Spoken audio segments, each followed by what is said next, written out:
Yo, it's your boy Ryan, Northwest Sports Fanatics, back at you with a new video. Today is Tuesday, June 18th, 2024, with your boy Ryan and the Northwest Sports Fanatics. Make sure you guys subscribe to the channel. Smash that like button either now or on your way out. Donate to your boy if you can. Cash App $ ORION-NWSF or the YouTube Super Chat right here. We got some Tuesday afternoon baseball. The Seattle Mariners versus the Cleveland Guardians. First pitch is going to be here in about 10 minutes. So let's cue up the music, take a look at the thumb, and I'll get into the starting lineups for these two first-place teams in the American League. Let's go, baby. I'm ready. Let's get it. We play a 3-game set, so obviously 2 out of 3 is going to be the goal. I don't think there's going to be a sweep on either end, but if there was going to be a sweep, realistically, it would probably be Cleveland, at home. Not saying the Mariners can't win on the road, but again, we're much better at home than we are on the road, like many teams are. The Cleveland Guardians are 44-25. 21-8 at home. The Seattle Mariners 43-31, 16-19 on the road. So I'm hoping for 2 out of 3, but we got to be able to steal this first one here on the road.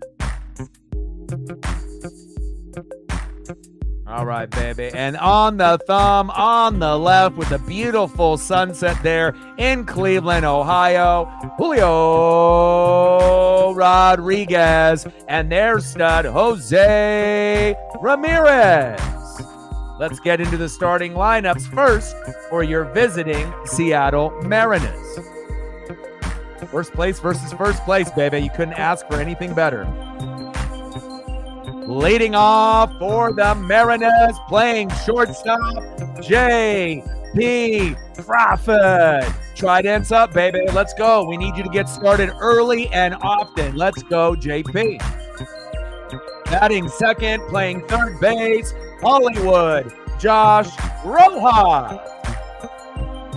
Batting third, playing center field, no fly zone, Julio Rodriguez. Let's go, J-Rod. Tridents up, baby. We need you. Batting cleanup, batting fourth, catching tonight for Seattle. Big dumper, Raleigh. Batting fifth, making his first start back from the injury of the fractured heel. First baseman, welcome back, Ty France.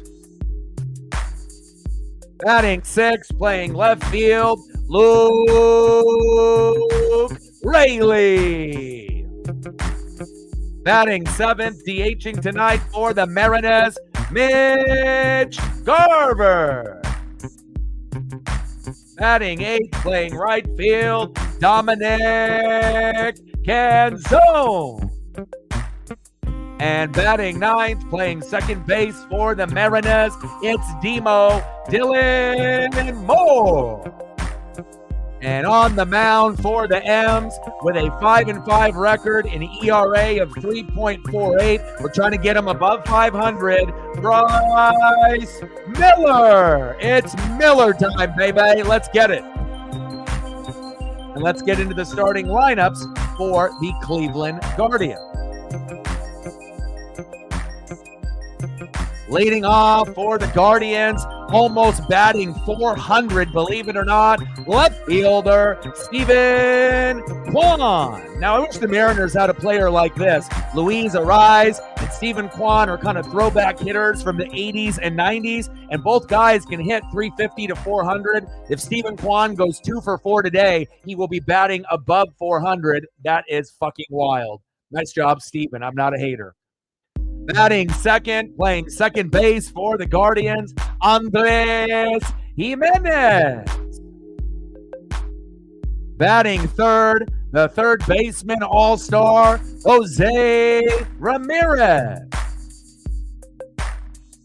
Batting cleanup, batting fourth, playing first base, Josh Naylor. Batting fifth, DHing tonight for Cleveland, David Fry.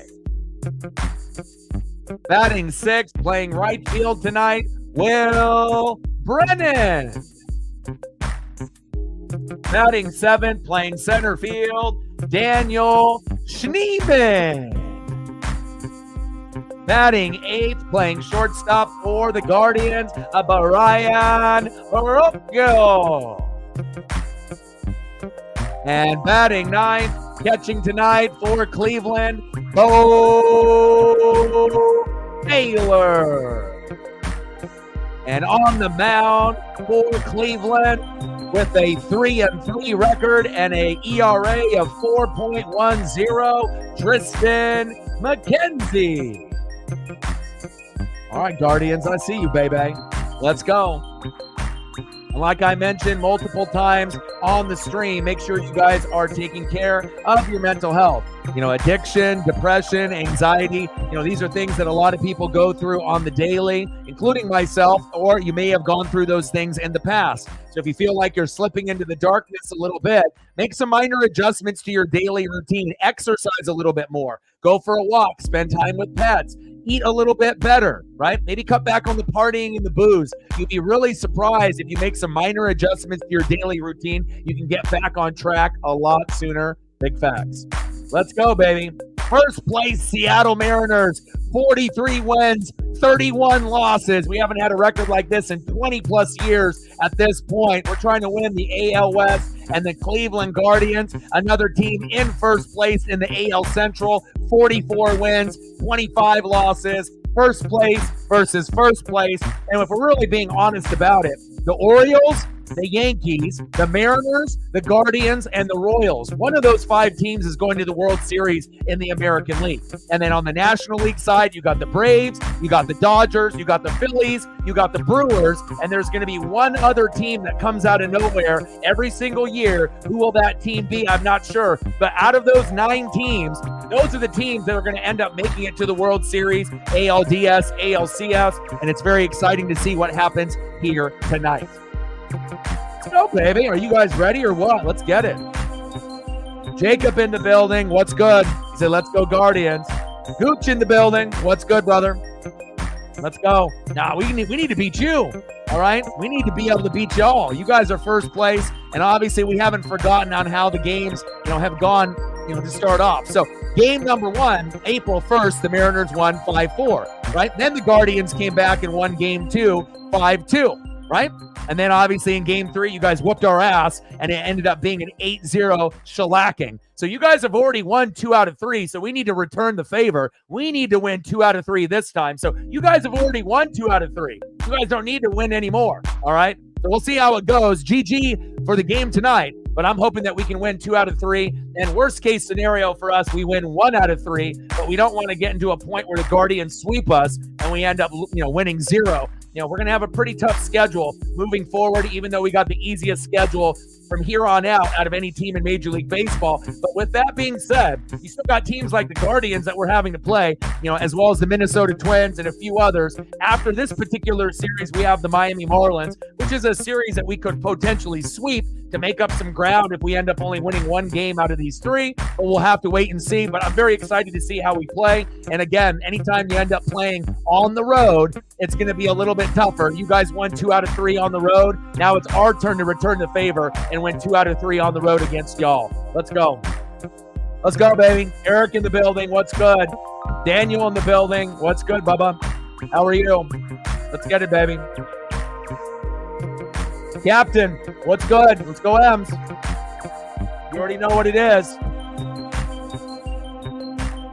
Let's go. Day in the building. What's good? And again, I got a lot of love and respect, for the Guardians. I love Stephen Kwan. I love how he plays like Luis Ariz. They're throwback hitters. You don't really see guys that remind you of like Tony Gwynn or Ichiro nowadays, but these guys can pull on any side of the plate. They're contact hitters. They don't chase very often. They're very disciplined, and they have a very solid routine, game in, game out, practice in, practice out. And I really respect those 2 guys, Ariz and Stephen Kwan. And again, if Kwan goes 2 for 4 today, he'll be batting over 400. What a fantastic start. And Jose Ramirez is going to be in the MVP consideration, top 5 player, obviously, in the American League right now.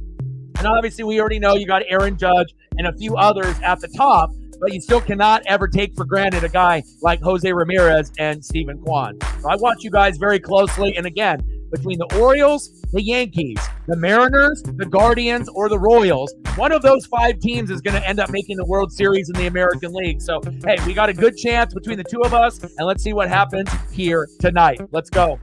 Marvelous in the building. What's good, brother? How are you?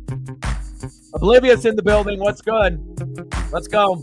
And I know you guys are probably surprised that we're as good as we are this year. And the Astros and Rangers, after winning some World Series, have scaled back a little bit. But if you look at our pitching staff, again, the records don't really reflect on how good we really are. All right. The batting averages, of the players going in against our pitchers, we're one of the best, right? But hitting, we're one of the worst. So we definitely need to pick up a bat or two at the trade deadline to catch up to some of the upper echelon teams like the Guardians, the Royals, the Orioles, and the Yankees. But again, I can't wait to be able to see what happens. And GG to all the Guardian fans in the building.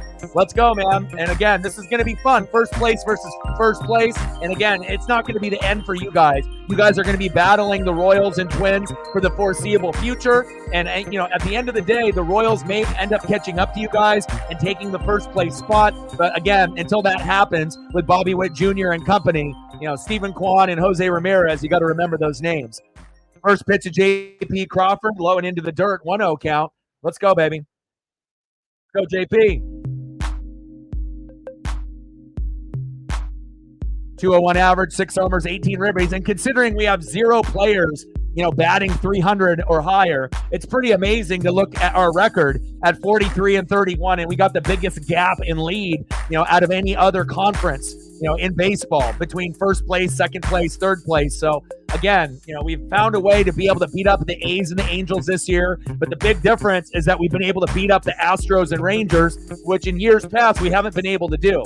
So here we go. Make sure you guys like and smash that like button. If you guys got a Twitter/X, make sure you guys like and retweet the live stream there. We're going to try to shoot for 20 likes within the first hour. And then hopefully we can end up getting 30 to 50. 3-1 count to JP Crawford. Let's go, JP. Tristan McKenzie on the mound. In the zone for a strike. Last 4 starts, 6.10 ERA, 10 walks, and 8 homers allowed. So that's exactly what we want to see as a Mariner fan, that we might be able to get something early and often against Tristan McKenzie. But 3-3 record, 4.10 ERA overall. So, overall, the record is decent. ERA could be a little bit better, but he has struggled in his last few games. And we'll take a fucking walk to start it off. Here we go. I like that. Let's go, baby. Let's get McKenzie out of the game within the first 4 innings. That'll be a goal for us Mariner fans here. Next up, third baseman, Hollywood, Josh Rojas. Let's go, baby.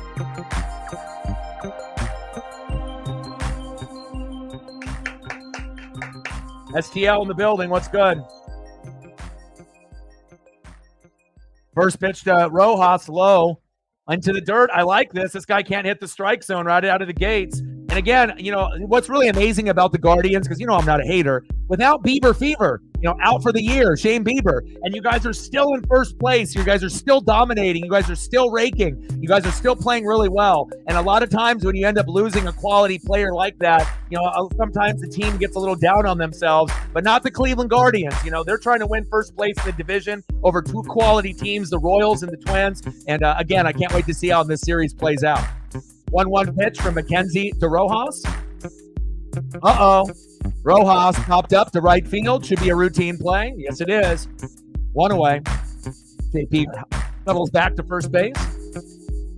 Next up for the Mariners, center fielder, Julio Rodriguez. And if we're going to win 2 out of 3, Julio Rodriguez has got to step up. Trident's up, baby. Let's go.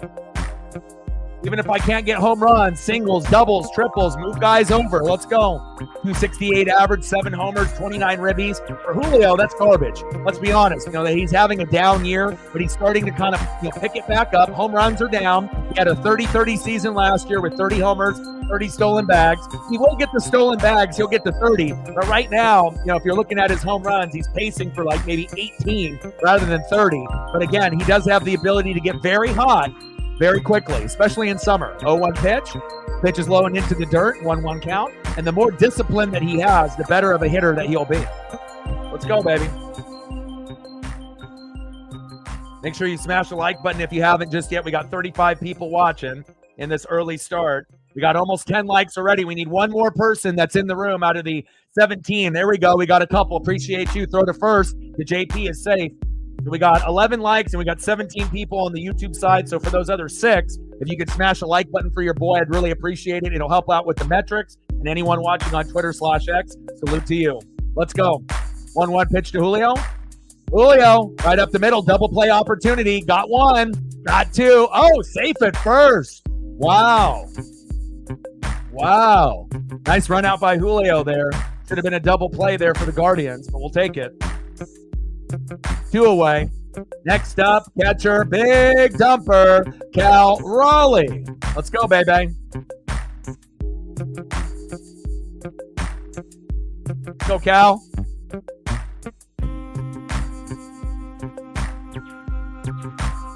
Let's go, big dumper. Raleigh and Julio Rodriguez are my 2 favorite players on the team. Cal brings so much, to the team. Catcher, switch hitter, one of the top 5 catchers in baseball already. Great defensive player, great leadership, great work ethic, great focus. And anytime the pitchers end up getting down on themselves, who comes out there to get them fired up? Not Scott Service, not the batting coaches, not the pitching coaches, but Raleigh. Let's go, baby. Come on, Cal. 0-1 pitch. Chopper, right up the middle. Should be a routine play to first. Got him. Nice inning there for the Guardians. We leave one stranded. Let's see who's up next here for Cleveland. And on the mound for the M's with a 5-5 record, an ERA of 3.48. He's got to be able to be solid today. We got to get 8 to 10 Ks if we want to have a chance. And then if he scales back and gets 5 to 7, we need to get a bunch of ground balls and pop-ups. It's my guy. It's Miller time. Bryce Miller. Let's go, baby. Electric. Let's go. You know who else is electric? This guy right here, Steven Kwan. Got to settle down. I can't have him batting 400 plus, but I already know what to expect when we go against a hitter of his caliber. Let's go. Leading off for the Guardians, playing left field. He's got 2 pictures. You know why. Steven Kwan. Batting second in the 2-hole. Second baseman, Andres Gimenez.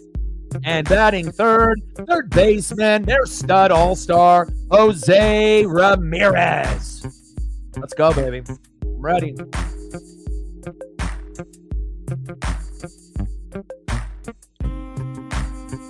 STL in the building. What's good? Eric in the building. Jacob in the building. What's good?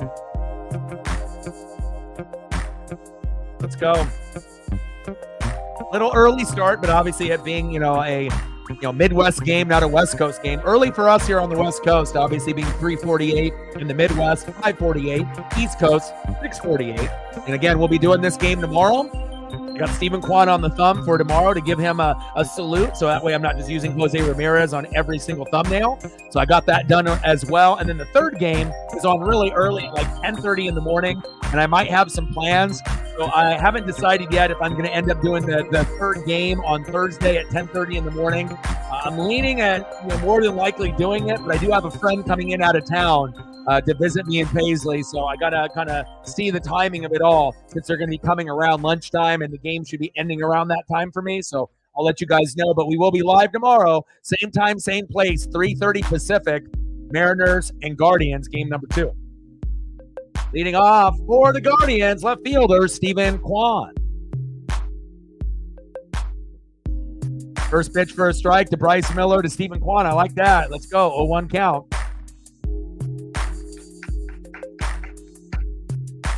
Brennan in the building. What's good?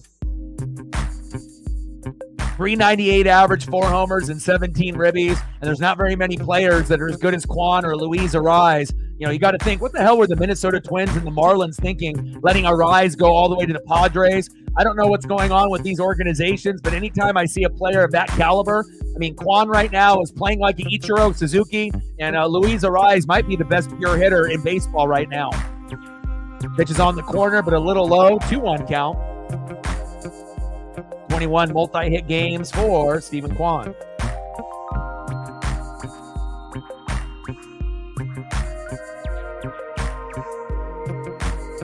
Not a hater here. 2-1 pitch. Pitch is outside. Wow, that was a foot off the plate and called a strike. That was a horrible call. That was like Angel Hernandez there. 2-2 count. And if they're going to throw, pitches like that and the ump is going to call it that way, they better call it both ways. For Tristan as well. 2-2 pitch for Miller. Quan popped up to Julio. No fly zone, one away. Nice job, Julio.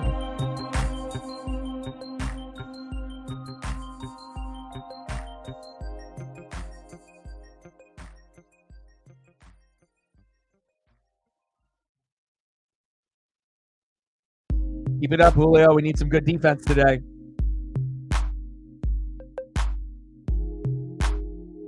Next up for the Guardians, Andres Gimenez. 261 average, 4 homers, and 35 ribbies this season in 2024. First pitch in there for a strike, 0-1 count. Like, sub, donate, comment, share, help your boy out. Let's go. And if you do got a Twitter/X account, do your boy a solid and like and retweet the live stream there. That'll bring more people here into the room, and we'll be trying to get 30 to 50 likes and 100 on the donos. Dribbler to Rojas, throw to Ty France, 2 away. Next up for the Guardians, arguably their best player besides Steven Kwan, third baseman stud, Jose Ramirez. Typically leads the team in most statistical categories year in and year out. RBIs, home runs, a little bit of everything out of Jose Ramirez. Kind of like the Julio Rodriguez for the Mariners, for this Guardian team. First pitch is outside, good eye by Jose, 1-0 count. 269 average, 18 homers, 62 ribbies. Kind of hoping that Julio Rodriguez would have numbers similar to that, but nowhere near that kind of stat line. 1-0 pitch from Miller to Ramirez. Chops that one foul, 1-1 count. Let's go, Bryce. We need you, baby.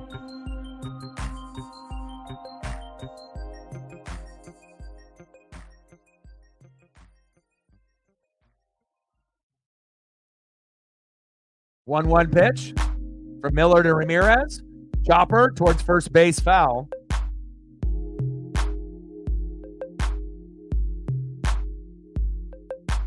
Let's go, Bryce. We need you, baby.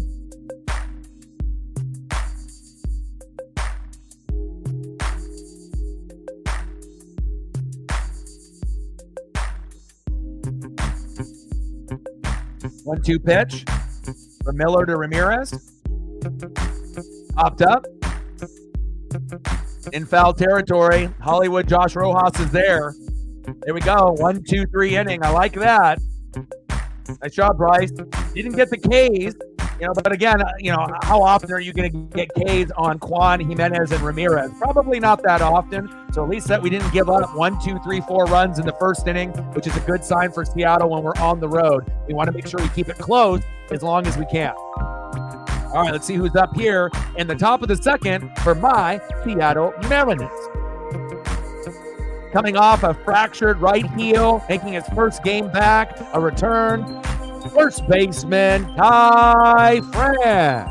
Tyler Locklear played very well, and they ended up sending down Sebi Zavala instead, so Locklear is going to be on the roster, and we'll play him as a backup first baseman as well as a backup DH. Ty, let's go, baby. Batting second, left fielder, Luke Raley. And this is probably the best trade that we've made in a couple years. Obviously, besides the Dominic Canzone, Ryan Bliss, and Hollywood Josh Rojas trade to the Diamondbacks for Paul Sewald, our closer. But this one was Luke Raley for Jose Caballero to the Tampa Bay Rays. And I think we got the winning deal out of that, even though Jose Caballero has been very good for the Rays, but Luke Raley's been better for the Mariners. And batting third, who had a terrible April and May, but has been hot, and electric in June, DHing for the Mariners, the former Ranger, Mitch Garver. Let's go, baby. Got to take care of your mental health, brother. Like I said, I've changed so many things. I've cut out all the toxic people, in my life. I exercise about an hour and a half, 2 hours a day, 7 days a week, every day. I dropped, down from 270, during COVID. Now I'm down to 188. Again, I'm not drinking booze as much. I'm not eating fast food. I'm not drinking soda. It takes a lot of discipline to be eating pizza and tacos and burgers and not exercising, drinking a shitload of beer every day, to be able to, look at yourself in the mirror and say, I need to change, and you'd be really surprised on how much better you feel when you make those minor adjustments to your daily routine. Then we got McKenzie on the mound. First pitch to Ty France, low in the dirt, 1-0 count. Let's go, Ty. And I always will be a mental health advocate. I'm very accessible. I'm probably the most accessible YouTuber that's out there, through Instagram and Twitter/X. And, anytime that I can end up building bonds with people and relationships and helping people out, that's the ultimate goal. Life is already tough as it is. 1-1 pitch. France chops that one foul, 1-2 count. But it's always nice to be able to be on a channel where you can feel like you're heard, you're listened. You feel listened to, you feel heard, you're not ignored, you're a part of the brand, and you feel like you're a part of something special. 1-2 pitch. France, chop towards third base, foul. Count remains 1-2. Let's go, Ty.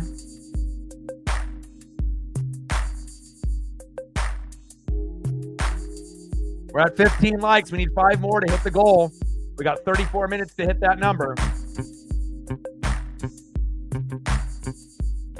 France is working the count here, chopping it foul, foul, foul. Keep grinding, baby. So far, so good here out of Tristan McKenzie. Doesn't really look like he's going to have a 8, 9, or 10K game. It looks like he'll be probably around Bryce Miller. They'll be sitting somewhere between 4 and 7Ks. So we'll take that. We'll make sure we're giving the Guardians plenty of love, just like I give plenty of love to every opposing team. 1-2 pitch. Pitch is outside and into the dirt. McKenzie's been a lot into the dirt. He's having a hard time just getting the ball to Naylor there, the catcher. 2-2 count to Ty France. Come on, Ty. Let's go, baby. We need you. First game back from that fractured heel. France. Chopping it away. How many pitches is that? Is that 8? Wow. So he's going 4-seam, curve, slider, curve. So McKenzie is trying to, dig into his arsenal here. Absolutely, you know it. 100%. Pitch is outside, 3-2 count. And I don't do a whole lot of weightlifting. I don't do a whole lot of sit-ups and push-ups like I used to back in the day. Pretty much all I'm doing to lose all that weight, the 90 pounds that I dropped, no fast food, not a lot of soda, not a lot of beer and booze, and just exercising an hour and a half to 2 hours a day. Pitch is high, and he walked him.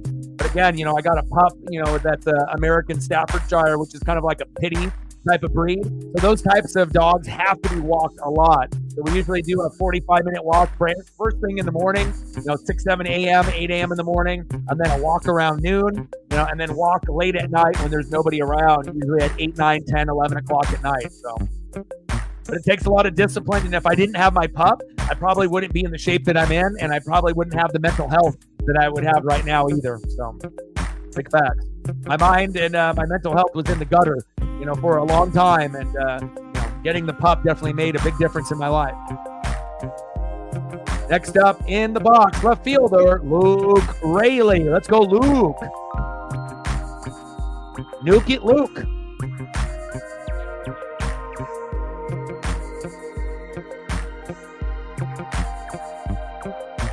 Let's go, baby.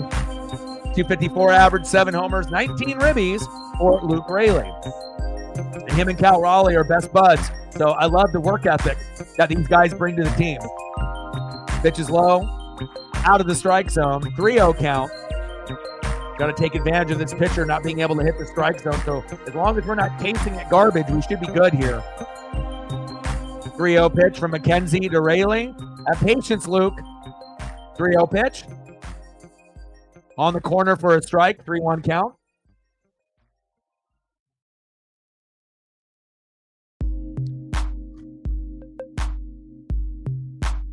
Let's go, baby. Top of the second. Runner at first. 0-0 Mariners and the Guardians. 3-1 pitch to Raley. Ooh. Luke thought that was a walk. They called it at the bottom of the zone for a strike. Count is full. 3-2 count.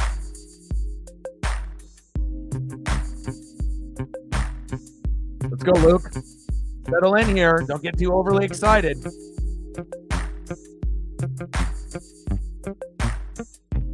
Three-two pitch. Luke pops it up a mile. Should be a routine play for the Guardians. 3 players incoming. There we go. 1 away. Good defense there by Cleveland. Good communication. Next up for the Mariners, DHing for Seattle, Mitch Garver. Had a terrible April and May, but has been heating up in June. Let's go, Garv.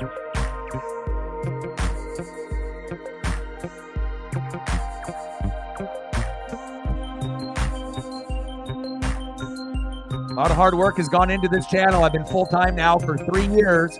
So, you got to put a lot of effort, time, and energy into some kind of passion or dream that you have. It took me 10 years to grind to be able to go full-time, and I have been streaming for 12. So, again, this isn't my first rodeo. You have to believe in yourself. You have to have good work ethic. You have to have a good grind. And as long as you believe in yourself, you can make it happen.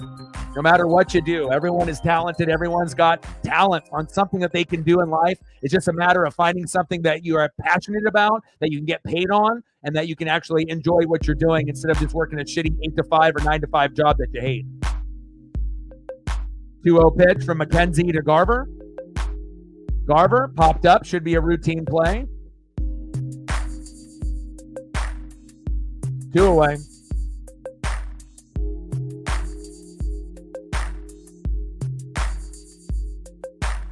Next up for the Mariners, right fielder, Dominic Canzone. Let's go, Dom.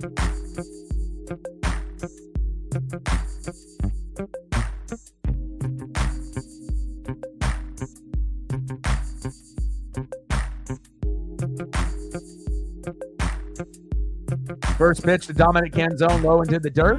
1-0 count, 211 average, 6 homers, 12 ribbies in 2024 for Dominic Canzone.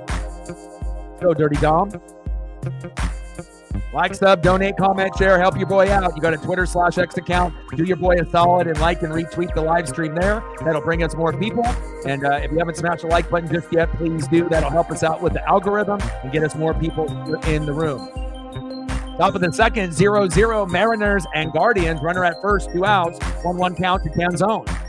Popped up. Routine play should be 3 up and 3 down. Back to the warning track.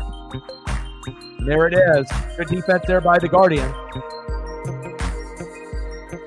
Let's go to the bottom of the second inning. We'll see who's up next here for Cleveland. Let's go, baby.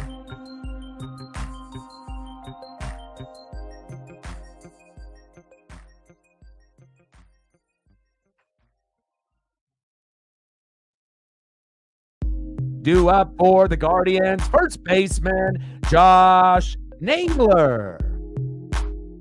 Batting second, DHing tonight, David Fry. And batting third, right fielder, Will Brennan. Let's go, baby. See where we're at on the likes here. And every like matters. We got 27 people watching there on the YouTube side, another 23 on the Twitter/X side. We need 3 more likes to get to 20. We need 2 more to get to 20. We're at 18, and we still got another 9 that haven't smashed the like button just yet. So if you can take 1 second out of your day, again, if you don't feel like commenting, you don't feel like sharing, you don't feel like donating, completely fine. Right? Everyone's going to be able to support in their own way. The least you can do to be able to help us grow on the channel, smash that like button so that way we can get more likes. And the further off we can get from 30, 40, 50, 60 likes, it really will help out the channel. I appreciate you guys. 2 more to get to 20. 1 more to get to 20. We're at 19. Let's go. Appreciate y'all. And we've definitely had a nice uptick, on the streams. Some of them we were hitting about 300 to 600, and as of late, it's definitely taken a big jump. The White Sox series was a little surprising, obviously being one of the worst teams in baseball, but every game was close. So game 1, we hit over 1,900 people. Game 2, about 900. Game 3, over 1,000. Game 4, over 1,200. And then the first game against the Rangers, over 1,000. And I did Clash at the Castle with about 650. Rangers and Mariners for game number 2 or 3, about 850. And then I did the Dodgers with Shohei Ohtani and the Rockies last night, and we hit 1,200 plus. So, as long as we're grinding and we can get, hopefully over 1,000 on every stream. That's definitely going to help us grow. And we've been getting closer and closer to that 4 million view mark. We should be able to hit that here in just a couple months for the channel. So definitely exciting. And once we hit 4 million views, I will be able to do a giveaway for the fans. Bottom of the second, 0-0 Mariners and Guardians. 1-0 pitch from Miller to Naylor. Out of the zone, 2-0 count. 229 average, 17 homers, and 50 ribbies for Josh Naylor. Army with the like and the retweet there on Twitter /X. I appreciate you. 2-0 pitch. Pitch is high from Bryce Miller to Josh Naylor. 3-0 count.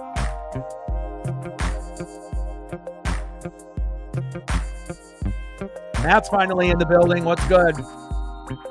We're off to a good start with the likes. We're at 56 people in the room, and if the game gets closer, as we get further along, we might have 80, 90, 100 people in the room. And a walk for Bryce Miller to Naylor. Not a good sign for Mariners fans here. But again, both pitchers, it might be a grind today. But we have a double play opportunity here. So next up, DHing for the Guardians, David Fry. And do your boy a solid, Matt. Like and retweet the live stream there for me. Army, how are you? Appreciate you, Matt. You got that done. Always appreciate your information. I'm always looking at all the different posts that you have, Army, whether it be, in the Japanese leagues or any type of statistical or analytical category in Major League Baseball. I'm always going to bring you the stats and the analytics and go a little bit deeper, than most of the channels that are out on YouTube. Got a little mound visit here. Cal Raleigh trying to get in focus. And again, a lot of people think, Julio Rodriguez is the best player on the team. And he's got probably, the most popularity. He might be a top 5, top 10 popular player. But really, the MVP of the season so far has been this guy right here. Big dumper, Cal Raleigh. Switch hitter, catcher, leader, and he's the best clutch hitter on the Mariners in the 7th inning and beyond. Big facts. Come on, Bryce. Settle in, Bubba. We need a double play ball here.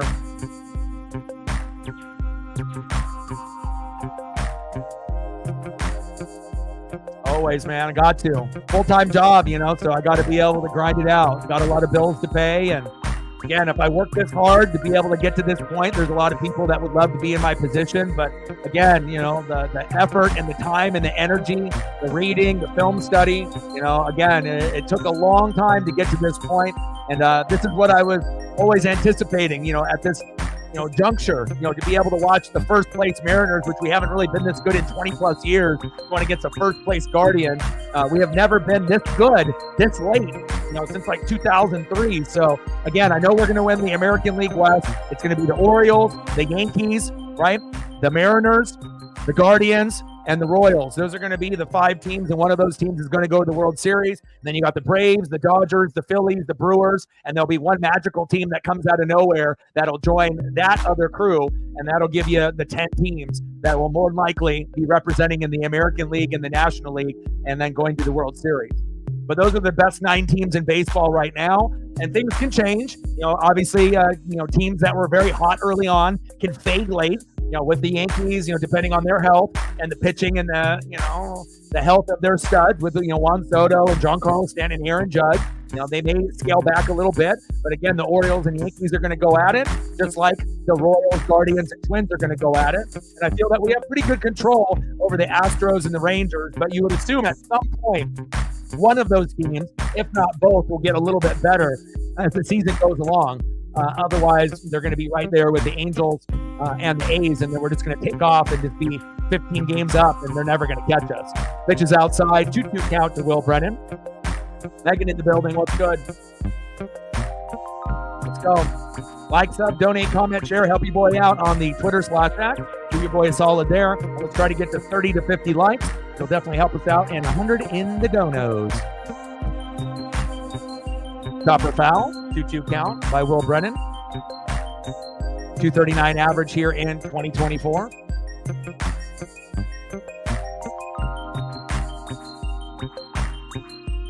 Let's go, baby. Beautiful sunset there in Cleveland with the thumb.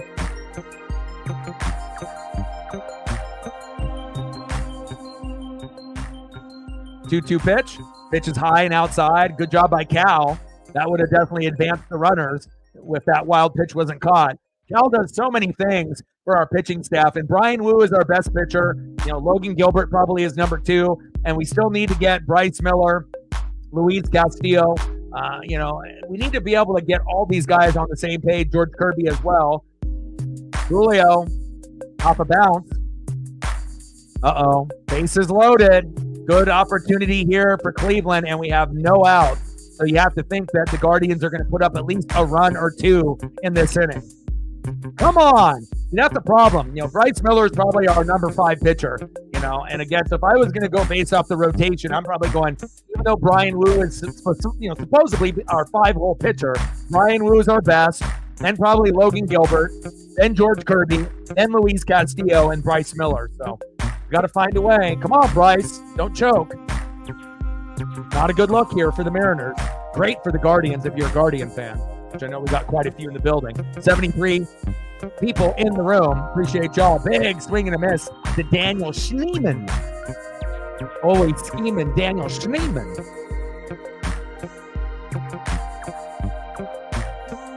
Cool photo. Repping the jerseys that they got on right now. 375 average, 1 homer and 5 ribbies for Schneeman. Pitch is outside, 1-1 count. Come on, baby. We got to find a way. Got to be able to get a strikeout or a cheap pop-up or ground out, and then find a way to either get a force out or a double play of some kind. Let's go. Come on, Bryce. Megan, thank you so much for the like and the share. Let him know, Matt. Pitch is high, 2-1 count to Schneeman.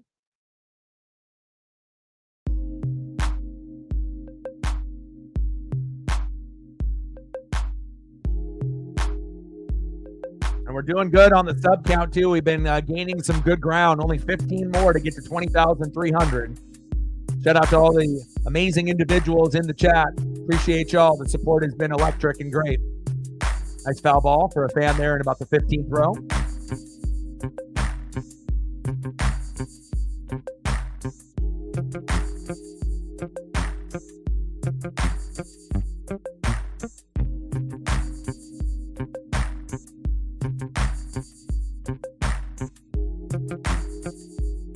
Two pitch to Schneeman. Chopper, get that, double play, 1. Only the force out, that brings in a run. 1-0 Guardians. Come on, Bryce.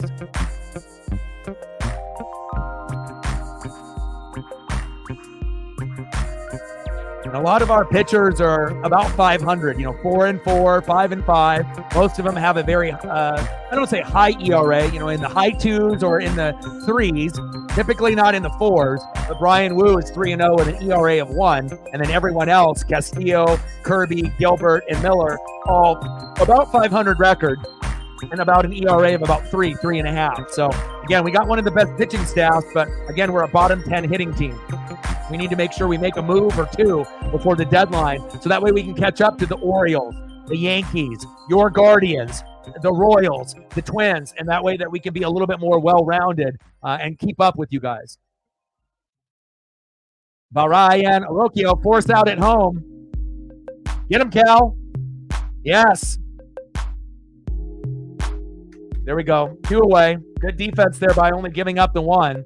And again, you have to think bases loaded, no out. You're going to give up 1 or 2. You don't want to give up 4, 5, or 6 because then we're going to lose, right? So good defense there. Ty France back from the fractured heel, but they didn't send Locklear down back to AAA. They sent down Sebi Zavala. Sent Garver as the backup catcher now, and I think that's the right move. Locklear played great, obviously coming up and stepping in for Ty France.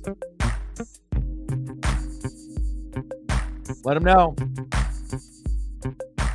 Let's do it, baby.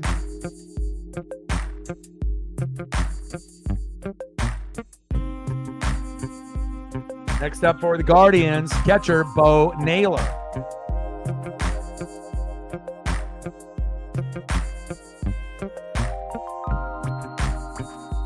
Let's go, baby.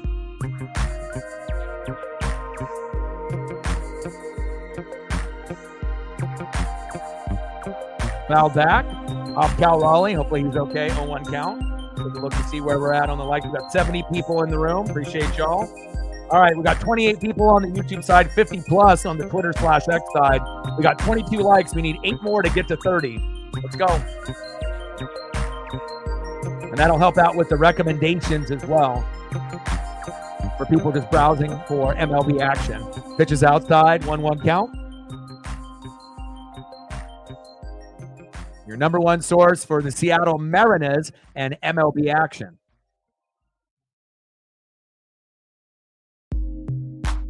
One pitch to Bo Naylor, 207 average, 2 homers, 10 ribbies, with runners in scoring position this season. That one chop foul behind in the count, 1-2.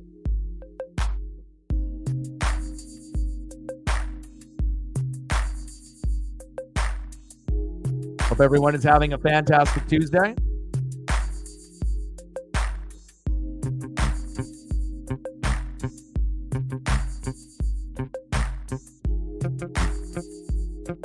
There we go. Finally a punch out for Bryce Miller. There we go. Nice job, Bryce. Mariner Moose comes out for that. And again, it hasn't been pretty, but again, you have to respect the Guardians. First place versus first place. And again, we're on the road. You know, they came into Seattle and won 2 out of 3. And in game number 3, beat our ass 8-0. So we're trying to be able to win 2 out of 3 on the road, which would be very difficult. The Guardians are one of the better teams at home, 21-8. And we're not very good on the road. We're 16-19 on the road. But overall, first place in the American League West with a 43-31 record. So again, both of our teams are very, very good at home. Nice job, Bryce.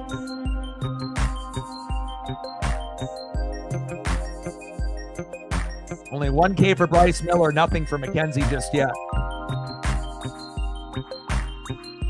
Let's see who's up here next for the Seattle Mariners.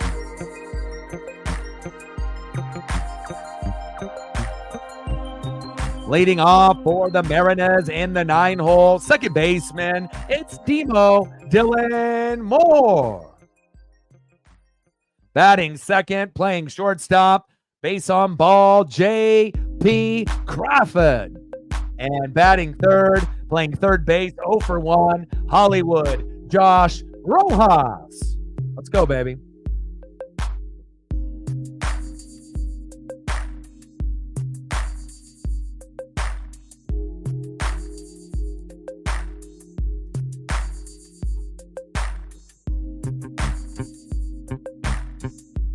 Yeah, he's phenomenal, man.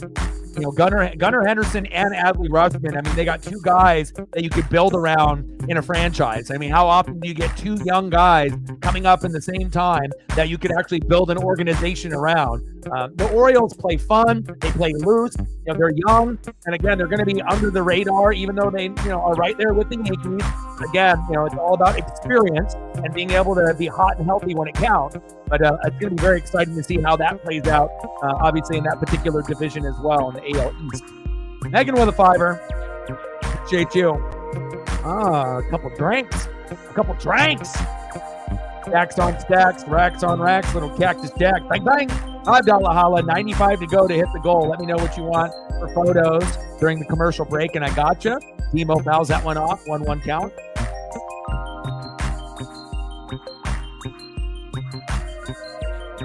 Yeah, it happens. But again, we're a bottom 10 hitting team, so it's fine. The Mariners are always going to get criticized no matter what. But the bottom line is we're not making the playoffs for 20 plus years and having Mariner fans still be hardcore and passionate. Then Cal Raleigh, Julio Rodriguez and George Kirby came up in 2022. Cal hit the walk-off. We ended up going to the playoffs. We missed it last year because we weren't consistent, but we could have got close to a wild card. But now we're starting to put it together, and you got to think, out of all the teams that are good, Orioles, Yankees, Mariners, Royals, Guardians, Twins, Braves, Dodgers, Phillies, Brewers, out of all those teams, we got one of the best pitching staff, but again, we don't have any 300 hitters and not one on the team. So think about, we're first place and we can't hit. Just imagine once we can actually hit. And if we end up being a top 15 hitting team, we don't even need to be top 5 or top 10. We literally just have to be in the middle, like 15th. And if we end up doing that, we might make it to the World Series. That's the difference. We need good bullpen play, which sometimes is hit or miss. We can't really hit. But the good thing about the Mariners, is that even though we can't hit most of the time, and a lot of times we leave guys on base, we are a very, very good 8th and 9th inning team, which I don't really like to be a comeback kid type of, comeback squad, when you're down by 3 runs going into the 8th or 9th. But if there's any team that has the ability to come back late in games, it's the Seattle Mariners. So, but I got a lot of love and respect for this Guardians team because, like I said, Orioles, Yankees, Mariners, Guardians, or Royals, one of those 5 teams is going to the World Series this year representing the American League. Book it. Wild pitch. There we go. Demo in scoring position, baby. Yes, I got you. Oh, 4 glasses. Yeah, you got a headache then, probably. You can always use a streaming link. That's what I would recommend. We're at 5, 95 to go.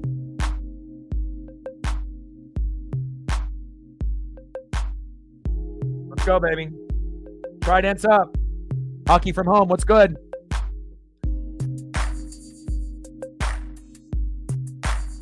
We saw the Celtics win the championship over the Mavericks, and more than likely we're going to see Florida take care of business as well. The Panthers over in the Edmonton Oilers. In the middle for a strike there, 3-1 count from McKenzie to JP.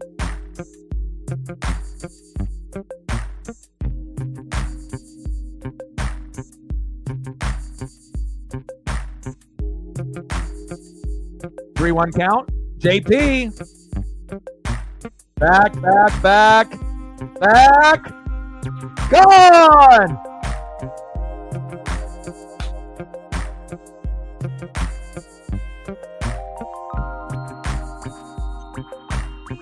Let's go! 2-run homer by J.P. Crawford. Let's go, baby. Here we are. Pretty good for a team that can't fucking hit, huh? Electric, baby. J.P. Crawford, get your pistol fingers out, baby. Let's go. Pretty good for a leadoff hitter. You guys got Stephen Kwan, and he's much more consistent than J.P. Crawford, but we'll fucking take that, baby. 2-1 Mariners. Let's go.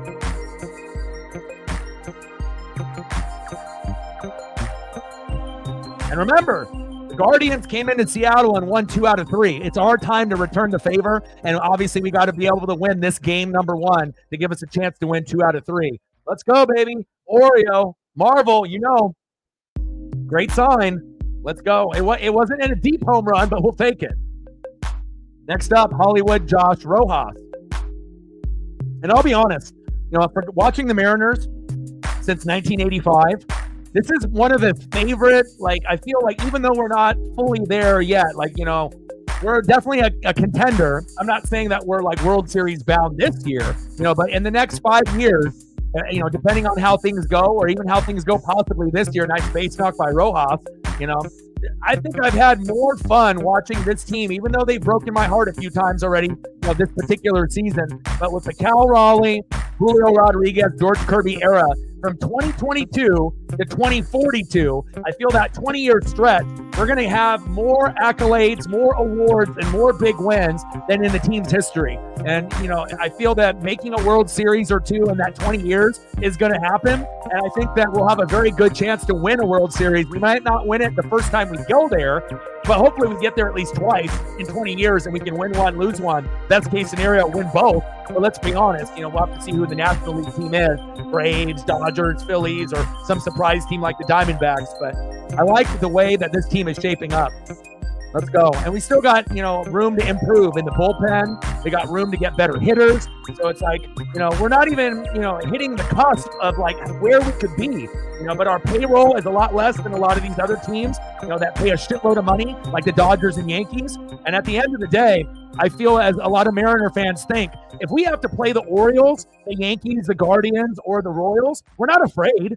We feel that we're just as good. We know that we're going to have to come up big in clutch situations for hits, but we don't feel like those teams are out of reach. We feel that we match up very well. And obviously when you have a top 5 pitching staff and you have hitters that can do things from time to time, you're going to be in games. And obviously we have one of the best closers in baseball in Andres Munoz. That helps too. Julio got jammed, popped up to right field. 2 away. 1 away. Come on, Julio. 2-1 Mariners. Like, sub, donate, comment, share, help your boy out. Next up for the Mariners, big dumper, catcher Cal Raleigh. Let's go, Cal. My boy.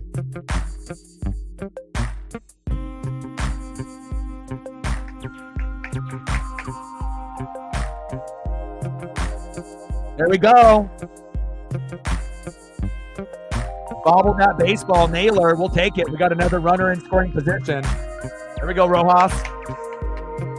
Hell yeah. And again, if we can find a way to be a little bit more consistent on the road, the Guardians and Mariners are fantastic. We're great at home, but again, on the road, there's going to be a little bit of an issue there. And if we can figure out how to be a little bit better on the road and have like an above 500 record, we're 16-19 now. And I'm not saying that we need to be, something crazy like 25 wins, 10 losses on the road.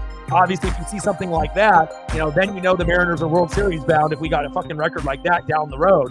But again, just a couple games above 500 on the road would really help us out. And again, we have this series, and then obviously the Miami Marlins next. So we'll have a chance to, win 2 out of 3, 3 out of 4, or possibly sweep the Marlins. But I'm hoping that we can get 2 out of 3 to give a little payback to Cleveland for them taking 2 out of 3 in Seattle at the beginning of the year.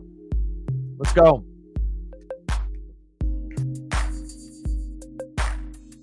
Yeah, McKenzie's super skinny.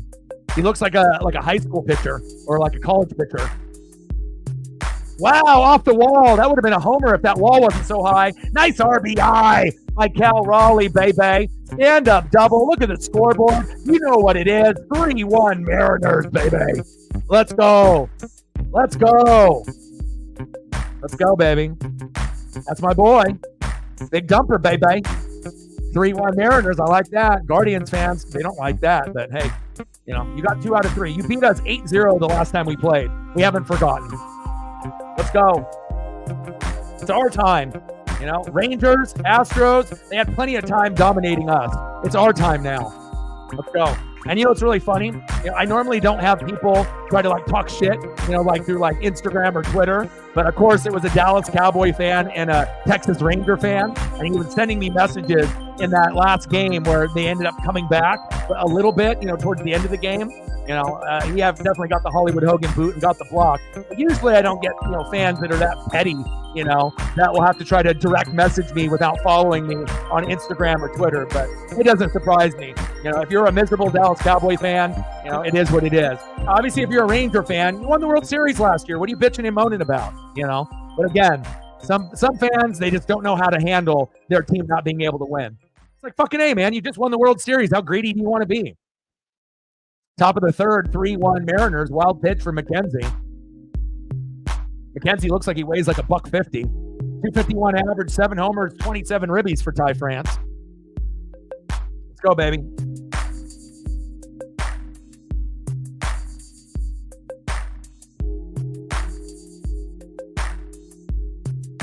Big swing and a miss for Ty. First game back from the fractured heel. But Tyler Locklear played great, and I was hoping that they wouldn't send him down, and they sent down Sebi Zavala instead, which is the right decision. And I can't wait to be able to see Locklear come in as a backup first baseman, maybe playing DH when Mitch Garver is catching, and hopefully they can get him into the rotation at one point or another. I really do like Tyler Locklear as well. Top of the third, 3-1 Mariners, baby. Runner at second, 1 away. Keep it moving.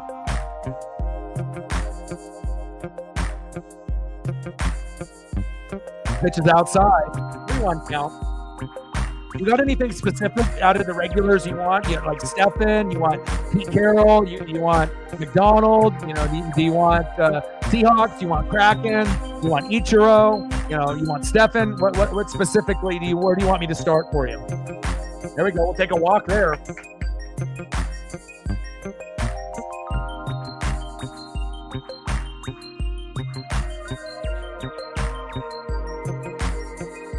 We're having a mound visit here. And obviously, McKenzie hasn't looked good from the very start, let's be honest. He was having a hard time even getting the ball to the catcher, to Naylor. I would say, 3 out of every 4 pitches were getting into the dirt. So, again, and he's been struggling in his last few starts. So, hey, we got him out early. I was hoping to get him out by the 4th. We got him out by the 3rd inning. This is looking very, very good for the Seattle Mariners.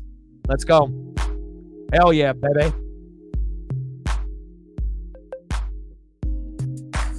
Let's try to get a couple photos here for Megan.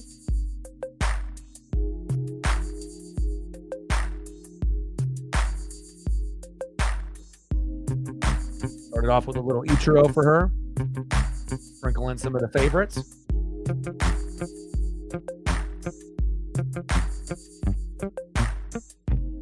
Not going to see one of these guys ever again. But Louisa Rise and Stephen Kwan are doing their best impression of Ichiro. Anytime you can be batting, 350 to 400, pretty amazing.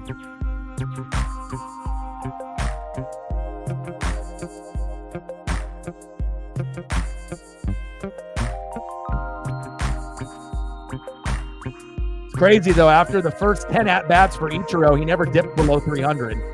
You're not going to see players like that, in this day and age. Very special. Great defensive player, great arm. Just imagine if he didn't, play in Japan as a pro for 6-7 years, if he would have came over earlier, what could have been. But I'm glad that we ended up having him when we did. And again, Griffey, Randy Johnson, Edgar Martinez, Ichiro. We might have not been to a World Series yet, but those are 4 players that are some of the best that have ever put on cleats, that have ever played in the game.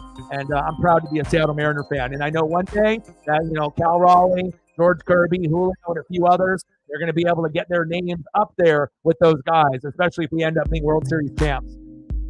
Lowest single season bullpen era since ERA since 1970. Look at the Guardians, number 3 overall, 2.33 with the 72 Pirates and the 81 Yankees. Unbelievable. Stephen Hackpete. Okay, got you. I got you. We're at 5, 95 to go. Go, Luke.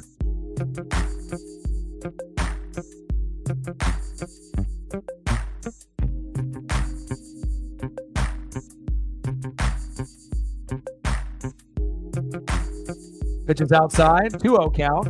Well, this pitcher is doing as shitty as McKenzie was. We'll take that. Hannon.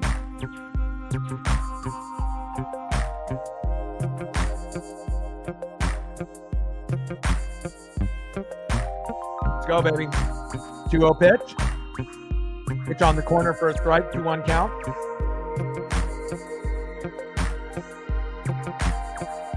Where we're at. On the likes, hopefully we've hit 30. We got 37 people watching on the YouTube, 50 plus on Twitter/X. Where are we at right now? We still got a ways to go. We need 7 more likes to get to 30. So if you haven't smashed the like button just yet, we got 13 people on the YouTube side that haven't done it yet. So if you could do that for your boy, it'd be greatly appreciated. And then obviously if you're on the Twitter side, you have to come to the YouTube side to do that. Chopped up and foul, 3-2 count. Gotta make sure we get a Tim Herron photo in here for the Guardian fans.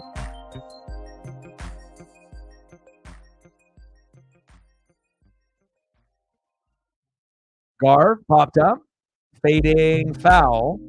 Good souvenir. Let's go, Mitch. You struggled in April and May, but you've been very, very good in June. Let's go, baby.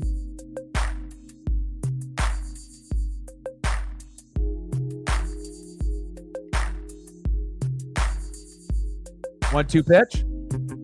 Garv. There we go. In between the gap. Go, baby. Go. Go, go, go. 4-1 Mariners. Let's go. Hell yeah. Hell yeah, baby. Nice job, Garv.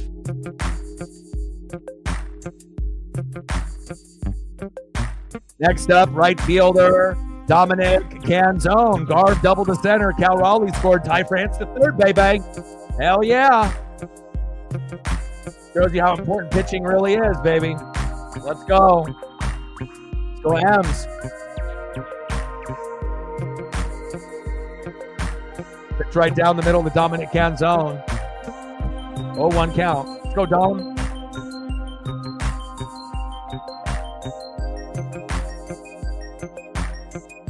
Fuck yeah, baby. Pitch on the corner for a strike from Herron to Canzone. 0-2 count. This is probably the best start that you could have ever dreamed of for the Mariners, considering our hitting woes, right? You know, to be on the road, we struggle a lot. We know we're going against a first-place team, and, you know, obviously the pitching has not been good for the Guardians. They've had opportunities with bases loaded, but only got one, and we've been able to take advantage of this mediocre to poor pitching, you know, from Heron, as well as the starter with Tristan, and we'll take it. You know, it's not going to be often where we're going to take advantage like this. Sometimes we'll go against a pitcher that's got an ERA of 5, 6, 7, 8, 9, 10, and they look like a Cy Young winner. Little force out there leading two stranded. The damage is done. Let's go to the bottom of the third inning. 4-1 Marinez. 4 hits and 4 runs, baby. I love it. Hell yeah.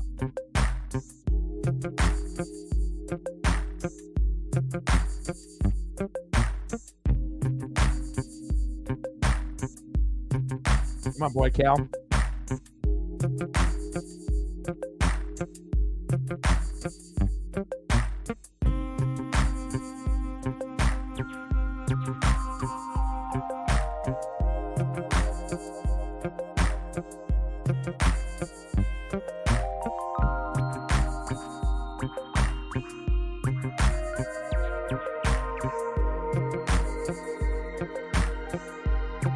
Squeeze in a few photos here in between the commercial break. I'm on the last season of Sons of Anarchy, finally. I've been watching it nonstop, staying up till like 3, 4 in the morning and binging it. So I got one season left. I'm on season 7, so definitely excited for the last season, finally. Binging it from season 1, episode 1 to season 7 to the very end, and then I'll be able to start another show. And then I ended up watching the House of the Dragon, season 2, episode 1. I ended up watching that. Pretty good, you know, opening. And then tonight, we also have The Acolyte, episode 3, I believe, that just dropped or will be dropping in about an hour and a half. So definitely excited. That's what I'll be watching here later tonight with Paisley.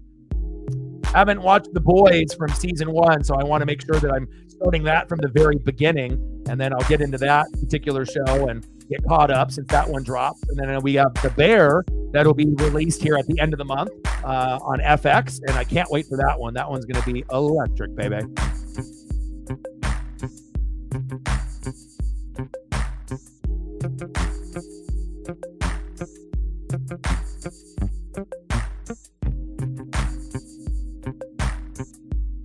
Hell on Wheels. No, I have not seen that.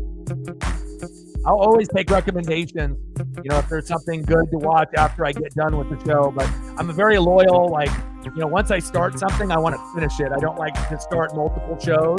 I like to be able to have like 1 or 2 in the rotation, back and forth, and then finish it and then move on. But yeah, definitely, if you got recommendations, I'll be definitely wanting to hear them. Next up for the Guardians, 0 for 1 with a fly out in the first, Steven Kwan on the cusp of batting 400. Needs to go 2 for 4 today. He'll be at 400, but he's batting 395, which is insane. That's like Ichiro type of numbers. 395 average, 4 homers, and 17 ribbies. And the best 2 hitters in baseball right now, Luis Arraez on the Padres and Steven Kwan. 2-0 pitch to Kwan, popped up. Rojas in foul territory. Couldn't get it there. All right, we need 5 more likes to get to 30. If you haven't smashed the like button just yet, please do. 4 more to get to 30. Thank you so much. We're getting closer. 76 people watching. Shout out to all the people watching on Twitter/X as well as YouTube. Love ya and appreciate ya. Man of Steel approves of it. He says it's good. What is Hell on Wheels about? Is it like a Sons of Anarchy type of show? Sounds like it. Like Motorcycle Gang? I mean, I like Mayans. MC, anything that's motorcycle club with the drugs and the gang and the violence and the camaraderie and the brotherhood and the betrayal. I love that shit. Bottom of the third, 4-1 Marinez. 2-2 count to Steven Kwan from Bryce Miller. Kwan. Back to Julio. There we go. One away.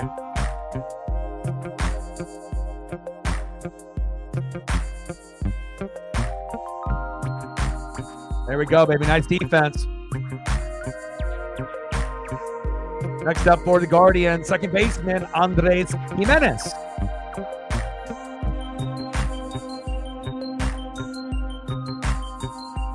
Darren in the building. What's good?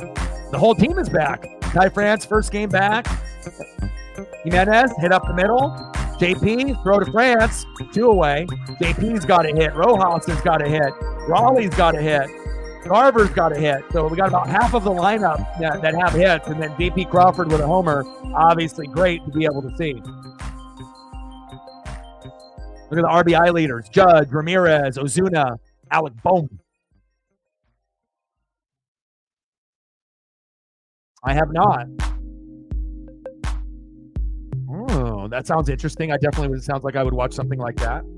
I mean, for me, I've had friends, growing up, black, white, Asian, Latino. So I have a lot of culture, with my friends and meeting their families and whatnot. So for me, I get really interested in all types of culture, whether it's Asian culture, which is a part of who I am, or European culture, which is also who I am, or if it ends up being with black culture or Latino culture, whatever it may be. But I'm always down to be able to watch cowboy culture from back in the day. I love that type of stuff as well. So there we go. End of the third inning. 4-1 Mariners, baby. Yeah. Well, and also they sent down Sebi Zavala with Locklear still on the roster. So we're going to see Locklear pinch hit. He'll end up being a backup first baseman, and we might even see him DH when Mitch Garver goes to catcher. So it's not like Locklear is going to be disappeared in the lineup forever. We're going to see him sprinkled in here and there. Obviously, it won't be every game since Ty is back, but it definitely made an impact while he was here on the roster. Facts. All right, let's try to get a few more photos linked up here for Megan. We're at 5. We need 95 to go. Like, sub, donate, comment, share. Let's get to that 30 like period, and hopefully we can get to 40 or 50.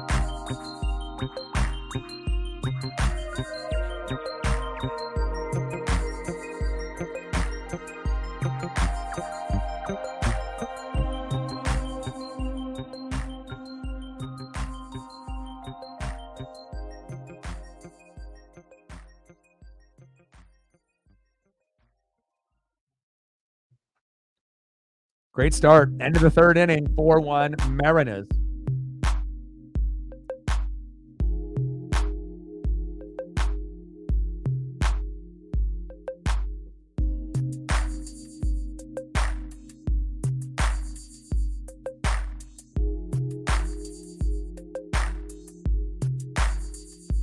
And if you're just tuning into the game in the bottom of the second, Schneeman for the Guardians grounded out into a fielder's choice with bases loaded, no outs. Naylor scored, Brennan out at second, fly out to third, 1-0 Guardians. Then JP Crawford in the top of the third, homer to center, 380 feet. Demo scored with him, 2-1 Mariners. Raleigh doubled to center in the top the third as well. Rojas scored, 3-1 Mariners. And then Garver doubled to center. Raleigh scored France to third, 4-1 Mariners. So a homer, a double, and that's how we have a 4-1 lead.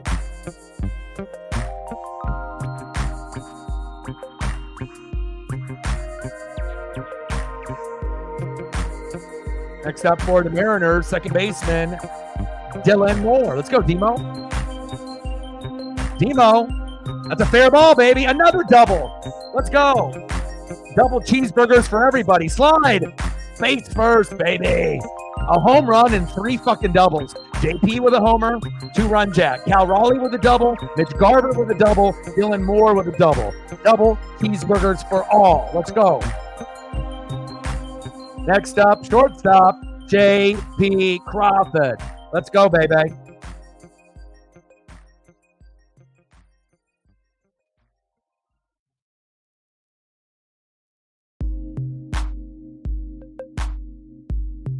Takes a strike on the first pitch. 0-1 count.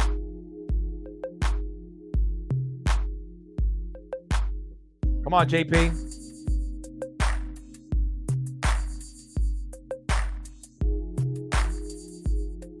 I like the two-way play out of JP Crawford. Good defensive player. And every once in a while, will surprise you with a home run to kind of spark that momentum. When JP plays well, it typically rubs off on Julio and the others. And it did. JP Crawford, you're the man. one of my favorite leadoff hitters that we've had, you know. And it may not be like an Ichiro type of player, but J.P. Crawford kind of gives you D. Gordon type of vibes as a leadoff hitter. Back. Wow, he would have hit another homer if that wall wasn't so fucking high.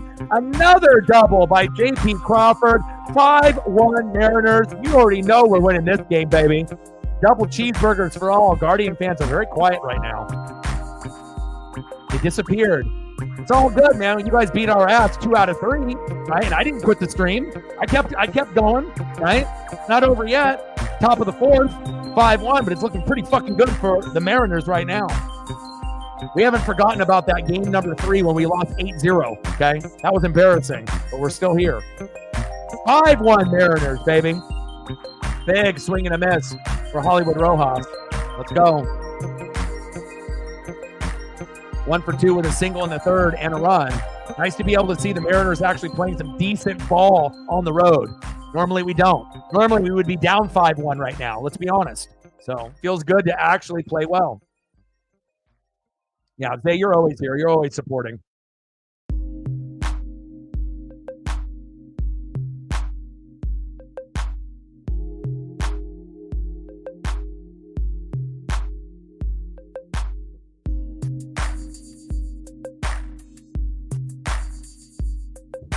One-two count. Now, Zay, you've been huge for the channel, too, being able to step up, help me out with some bills and whatnot, and supporting, coming through the wrestling streams and some of the baseball streams. Appreciate you, man.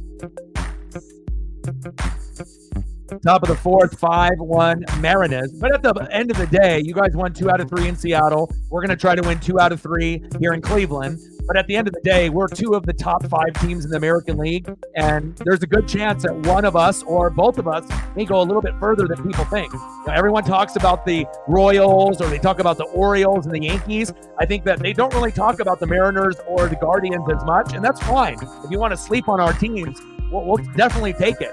You know, because we'll end up showing a lot of people how good we really are, especially when we get closer to, you know, July, August, and September. And hopefully we can have a nice run in October. Megan says impossible burgers for her.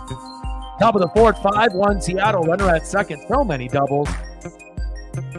Next up, Julio Rodriguez. Let's go, Julio. First pitch is outside. 1-0 count. Trident's up, baby. Glad that you're still here, Zay. Sounds like a few of the others already left. They'll be back. Almost a balk there by Heron.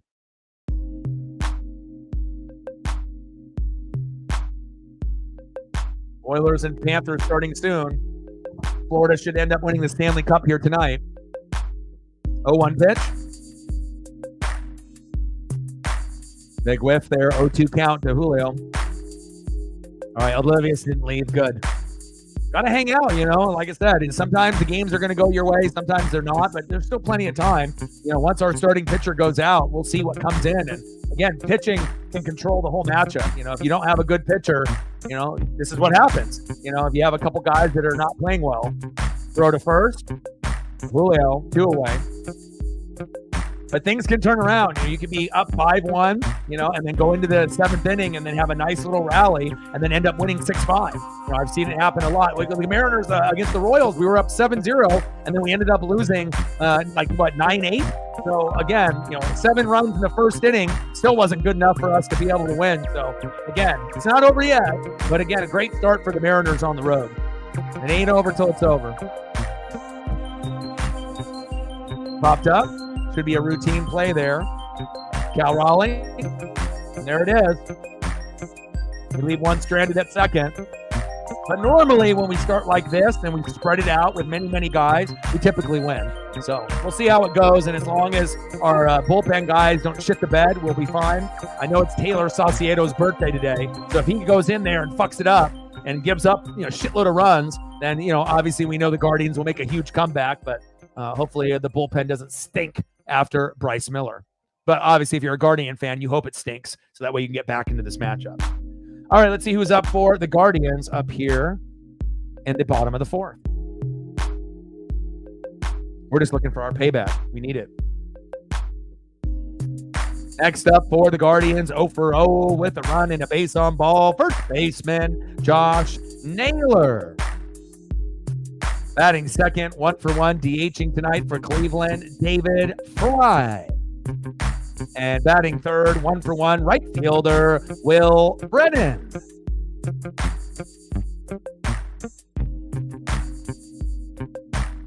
go, baby. We're at 95 to go. Let's see where we're at on the likes right now. We got 84 people watching, 50 plus on Twitter/X, 31 on the Twitter or on the YouTube side. We need one more like to get to 30. So if you haven't smashed the like button just yet, please do. We got 2 people that haven't done it yet. So hopefully we get at least 1 out of those 2 that haven't done it, or someone coming over from the Twitter side.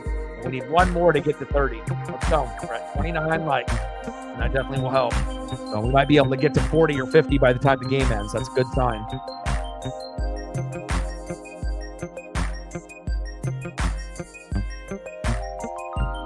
Go, Bryce.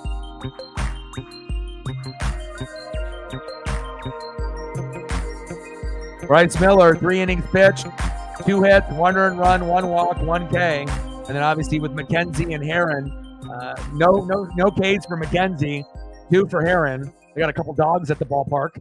It's not a bark at the park night, is it? They snuck in their dogs.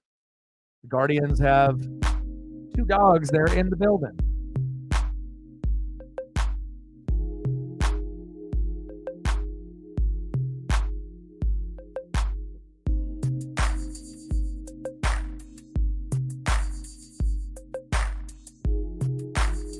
First pitch to Naylor for a strike, 0-1 count.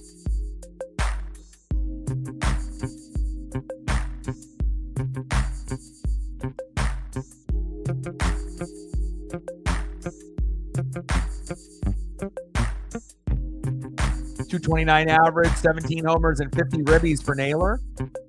Dylan Moore waves him off. 1 away. There we go. Next up for the Guardians, DHing for Cleveland, David Fry.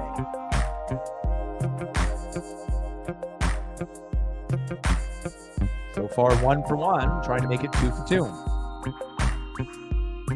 Single in the second inning for David Fry. We're in the bottom of the 4th, 5-1. Mariners, baby.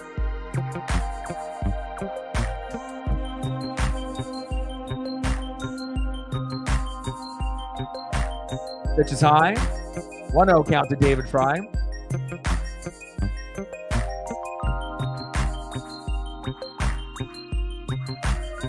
There in the building, what's good? Now Florida should end up winning it tonight. Big swing and a miss, 1-1 count.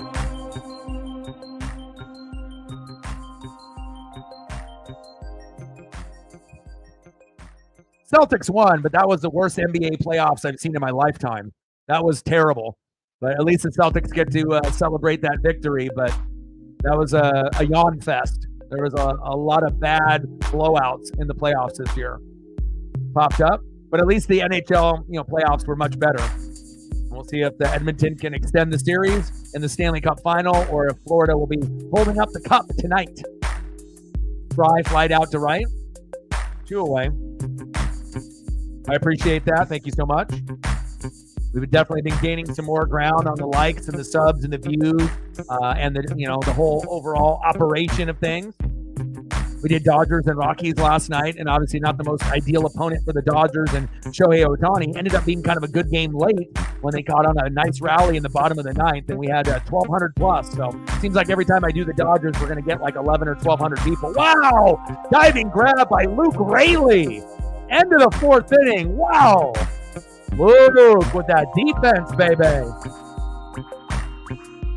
Look at that effort by Luke Raley, baby. That's what I'm talking about. End of the 4th inning, 5-1 Mariners. Yes, sir. Nice job, Luke. What hustle. Him and Cal Raleigh got the best hustle and work ethic on the team, and it shows. Next up for the Mariners, 0 for 0 with 2 walks, 2 base on balls. First baseman, first game back from the heel fracture, Ty France.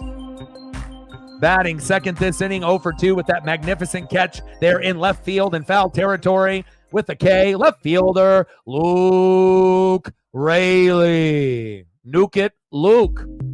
And batting third, DHing today for Seattle, 1 for 2 with an RBI, Mitch Garver. Let's go. Great play.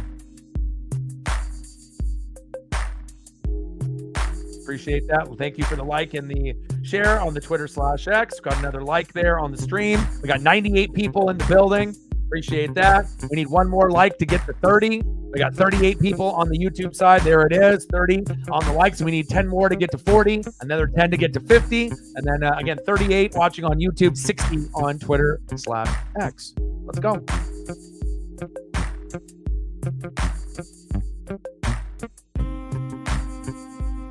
Are you doing like customer service, phone sales, administrative work, that type of stuff?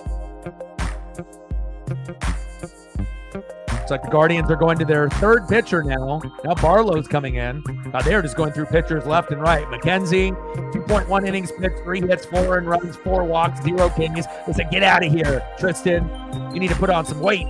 Then they brought in Tim Herron, 1.2 innings pitched, 3 hits, 1 earned run, no walks, 2 Ks. Slightly better than McKenzie. And they said, yeah, get out of here. And now they're bringing in Barlow. We'll see what happens here. This is an opportunity. Obviously, the Guardian fans wish they had Shane Bieber fever right now. And if Shane Bieber fever was pitching, we would probably be down 5-1 right now. Let's be honest. Great effort by Luke Raley, baby. But that doesn't surprise me because, again, Cal Raleigh and Luke Raley got the best work ethic on the team. So,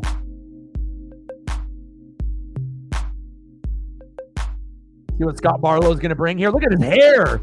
Damn, he's got the best hair in baseball. Look at those flowing locks. Mullet season, and he's invited. He is the party. Wow. I thought some of the guys in the Mariner bullpen had a good mullet and had good long hair. Like Stanek. Golly, look at Barlow. Barlow looks like he hasn't cut his hair since the 90s. My goodness. Flowing. Pitch on the corner, but called ball. 2-1 count. I like it, man. I like the guys that have the ZZ Top beards or they have like the flowing, like lion mane. I don't even care if a guy's got a mullet. I think mullets are kind of cool. Like, you don't got to be like everyone else. You can shave your head. You can have a high top fade. You can have different hairstyles. Short in the front, party in the back, whatever you want. But also it kind of reminds me when we end up having the longer hair because like wrestlers, like WWE, AEW, NJPW, Impact, TNA, a lot of the wrestlers have like the longer hair, so when they get punched in the face, the hair can whip back and make it look cooler, when they're selling the moves and whatnot. He definitely has got that wrestler hair, that rocker hair, like that 80s, punk rock and that type of hair that you would see in those bands back in the day, like Poison. Guns N' Roses, Metallica. Popped up. Steve McQuan is there, 1 away. France flight out to right. Oh, that was Will Brennan, excuse me. Next up, Luke Raley. Quan's on left field. And right field is Will Brennan. All right, come on, Luke. He's going to hit after that big diving catch there in the bottom of the 4th. Let's go, Luke. Nuke it, Luke. Pitch is low and outside. 1-0 count.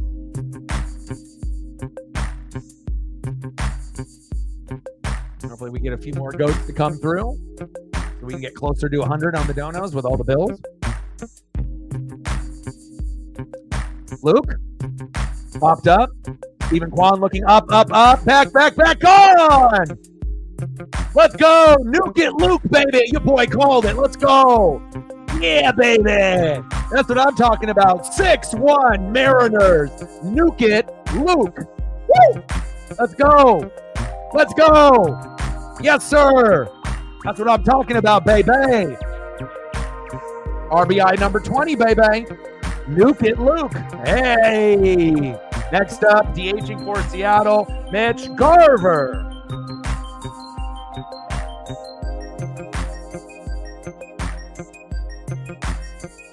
Luke with a nuke, baby. Fuck yeah, baby. We are rolling tonight. But again, it's all about the pitching, right? It's all about the pitching, Let's go. JP Crawford with a 2-run blast, right? Double on double on double on double on double. And then another 2-run blast. Let's go. Let's go. Or a solo blast.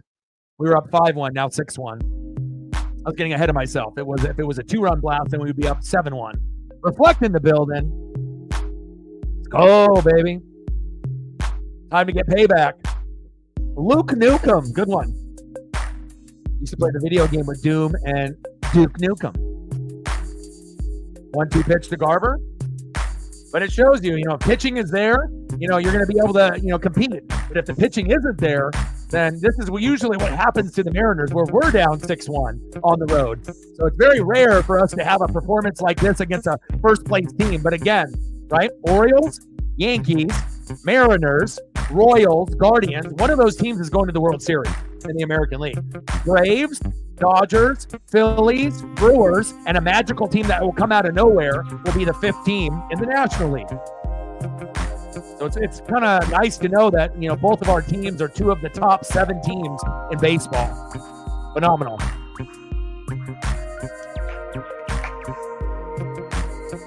Let's go. Next up, Dominic Canzone.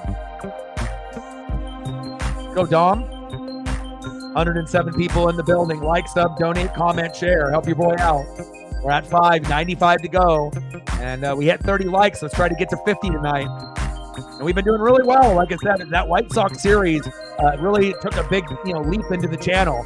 And we've been hitting about 1,000 to 2,000 views every night. So that's nice, to be able to go from that number, instead of going from 300 to 500, we finally have taken the next step. And not only have the likes have gone up, but the views have gone up too. So shout out to all the fans watching in the room, and all the goats and all the mods and all of the important people that make this channel run and go smoothly. Appreciate you guys. Let's go. Luke Nukem, baby. 2-2 pitch. That one's chopped foul by Dominic Canzone. In the zone, Canzone. Get him a calzone. Let's go, Dom. Top of the 5th, 6-1 Mariners. This feels good. Not over yet, but it feels fucking good, baby. And pitch is a foot off the plate, but called strike 3 looking. But the damage is done by Luke Raley. Love that. 6 runs, 7 hits, no errors, and we've held them to a 2-hitter. Beautiful. But again, remember, the Guardians came in and played the Mariners at the beginning of the year. We won game 1, 5-4, and it was an amazing game, right? We had to find and grind it out at the very end. Then in games 2 and 3, we looked terrible. We lost 5-2 on the road on April 2nd, and then that last game we lost 8-0, and it made me want to pull my fucking hair out. And I haven't forgotten about that game. So that was a big thing where I wanted to make sure that we came out with a vengeance tonight, but it all really depended on the pitching. And the pitching has been not very good, for the Guardians, and it's actually been pretty good. Even though Bryce Miller hasn't had a prototypical Bryce Miller type of game, he only has 1K, but the hitters have stepped up, and that's what we need. Big facts. Let's go. Pitching means everything.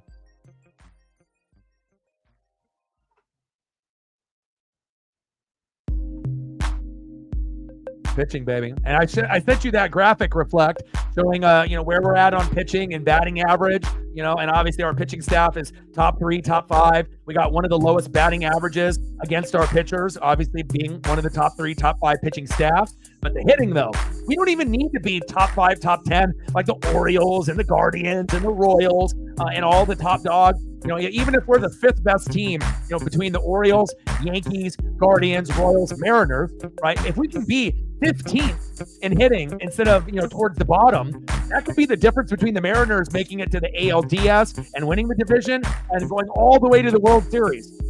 Just being the 15th best hitting team. And then imagine if we end up being a top 10 hitting team with a top 5 pitching staff. That's when we might end up winning the World Series. So I like where we're going. We still got a long ways to go, but I like what we see so far here tonight. And we're very good in these Northwest greens and the teals, baby. Let's go. Stacks on stacks, racks on racks, little cactus stack. Bang, bang. $5 holler. We're at 10. 90 to go. Let's go, baby. Let's get it.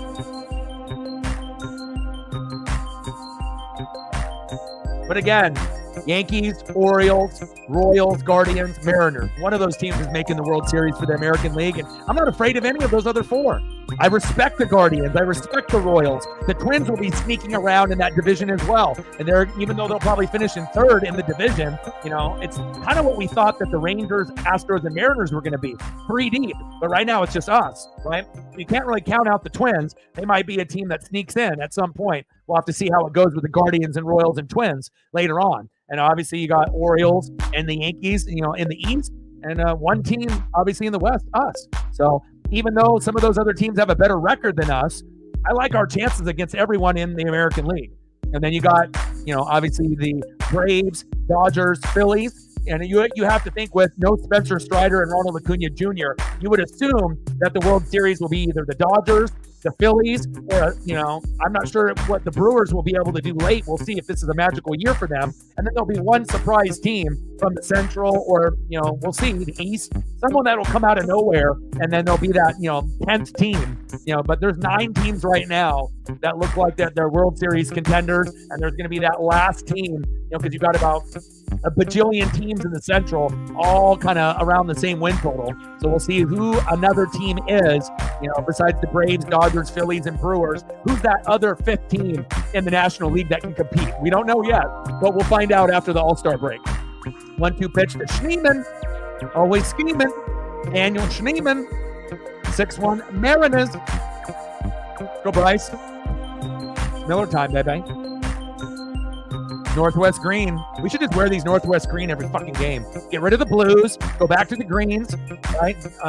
Get the grays back. But go white, cream, and go with these Northwest green. Timo, go to first. Save. Good effort though. Nice base hit there by Schneeman. Let me know what you want to do for photos. Reflect, I got you.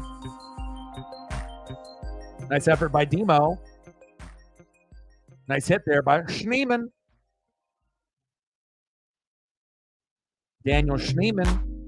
Best friend Willie Bayman. Bottom of the 5th, 6-1 Marinez. Runner at first. Next up, Brian Rocchio. 103 people in the building. What's good?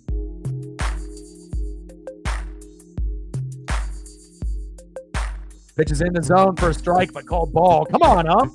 This ump strike zone's like Angel Hernandez. Balls or strikes, strikes or balls. Get it together.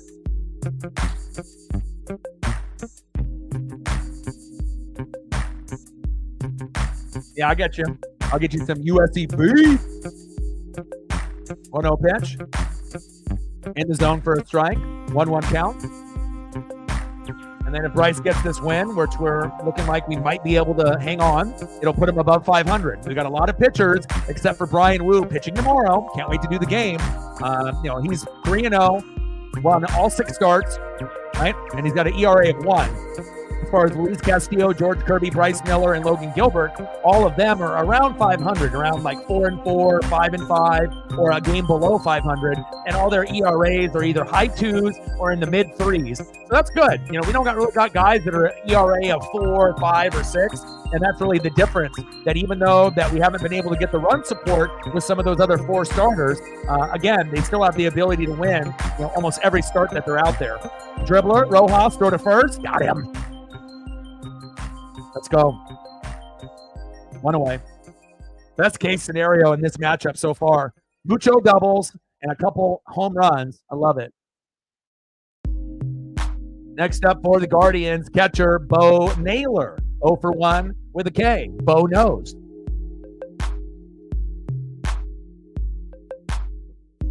Sebi Zamala got sent down. Tyler Locklear still on the team. Love it, man. I love where this is the most enjoyable season that I've watched for the Mariners in a long time. The 95 season was special to me. I was 13 years old. I remember it like it was yesterday. The 97 season with Griffey, MVP year, that was special for me as well. The 2001 year with Ichiro's rookie year, super special, obviously with the most wins in Mariner history. We lost to the Yankees in the first round. And then I think the 2022 season, obviously making the playoffs for the first time in 20 plus years, the Cal walk-off, and then obviously now this year. And we're going to have many years, just like we had in 2022 and this year. From this year all the way to, 2040, 2042, it's going to be very exciting to be a Mariner fan for these next 20 years. 0-2 pitch from Bryce Miller to Naylor. Pitch is high and outside, 1-2 count.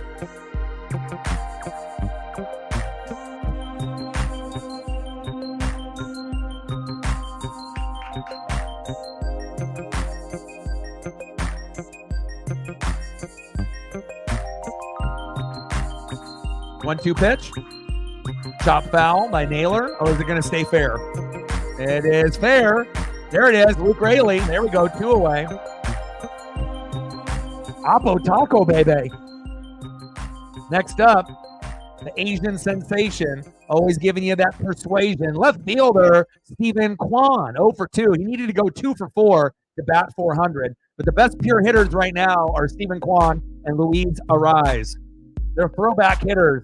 The closest thing to kind of an Ichiro type of hitter that we've seen in a minute. And I think Stephen Kwan and Luis Arraez on the Padres, formerly of the Twins and the Marlins, they could play in the 80s and 90s. I really like those two hitters a lot. If we ever had a chance to grab Stephen Kwan or Luis Arraez on the Mariners, I would hope that we would try to grab, a guy like that and put him on the roster. I like those guys a lot. The Arraez, you already knew he's been very, very consistent, but I don't think anyone saw Stephen Kwan, batting this high, closer to 400. It's one thing if he's batting 300 to 350, but he's batting 393 right now. He's raking 4 home runs, 17 ribbies, at 1.400. And if he goes 2 for 4 tonight, he'll be batting around 400. So, which is crazy. The Mariners don't even have a hitter batting 300. Stephen Kwan is almost at 400. Amazing. Bottom of the 5th, 6-1 Marinez, runner at second. Stephen Kwan 0 for 2.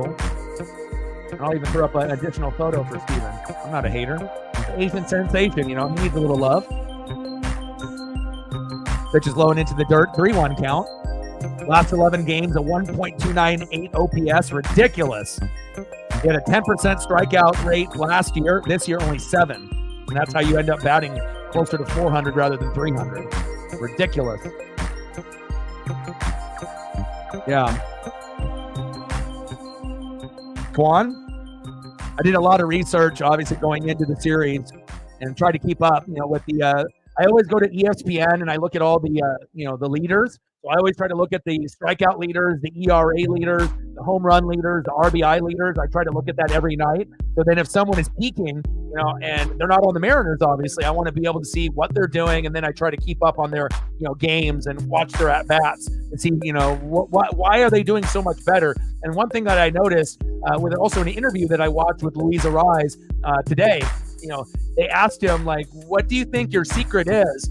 Compared to all the other hitters, why are you so consistent? Because Kwan just had a burst this year, but Arraez is the best pure hitter since Ichiro. And they were asking him, Arraez, why are you so good? And he says, I do the same thing, kind of like Ichiro. I do the same shit, the same repetition, the same routine every single day. Wake up, doing each thing the same exact way, just like with Ichiro with the little sleeve pull. Arraez does the same thing every single time, and it's all about consistency and repetition. And again, and it's not straying away, from the repetition and the routine. And again, I think that if more people ended up following Luis Arraez, how the hell did the Twins and the Marlins not pay that guy? And now he's on the Padres, but just crazy. But again, it's nice to be able to go a little bit deeper and figure out how these guys are seeing the baseball so well. And hitting a baseball is the hardest thing to do in sports. There's a lot of sports that are out there that are difficult, but I think that hitting a baseball is the hardest thing to do in sports, because you don't really know what's coming, unless you're the Houston Astros with a garbage can knock, and maybe it's, 1 knock for a strike, for a fastball, maybe 2 knocks for like a curve, but if you don't know what's coming, there's like 6-7 pitches that could be coming now, including a knuckle. So, and we don't see knuckles too often now, but very interesting to be able to watch that interview to see how they're going about their, hitting obviously here in 2024. Let's go to the top of the 6th. 6-1 Mariners.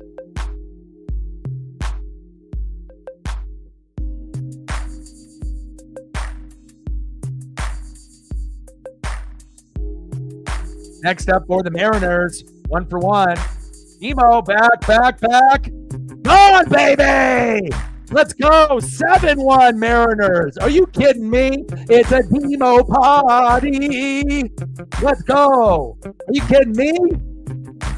Oh, baby. It's a Demo party. That's what I'm talking about, baby. Is this real right now? And we're a terrible hitting team. And we're not good on the road. But apparently we are today. Let's go. Hell yeah. Nice job, Timo. Everyone contributing today. Fuck yeah. Next up, J.P. Crawford. Like, what are we trying to do? Hit a home run with everyone on the roster? Let's go. Touchdown, Mariners. You know why we're doing this, though? It's that 8-0 shellacking beatdown you guys did on us in game number 3. We did not forget. We're trying to return the favor. Let's go, baby. Yeet. Oh, my phone is blowing up. J.P. Crawford fouled that one back. 2 for 2, 2-run home run, double walk, and 3 RBIs. Ridiculous. Started off 1-0 Guardians, then 2-1, 3-1, 4-1, 5-1, 6-1, 7-1. Is this real? Feels great. 209 average, 7 homers, 21 ribbies. But Zay is still in the building, so I really respect that. Some Guardian fans would just dip. They fuck this, right? But these are 2 of the top 5 teams in the American League. And again, 2 of the top 7 overall. First place versus first place. I was looking forward to this. I had this fucking circled on the calendar months ago. Wild pitch there, 3-2 count. Go, JP.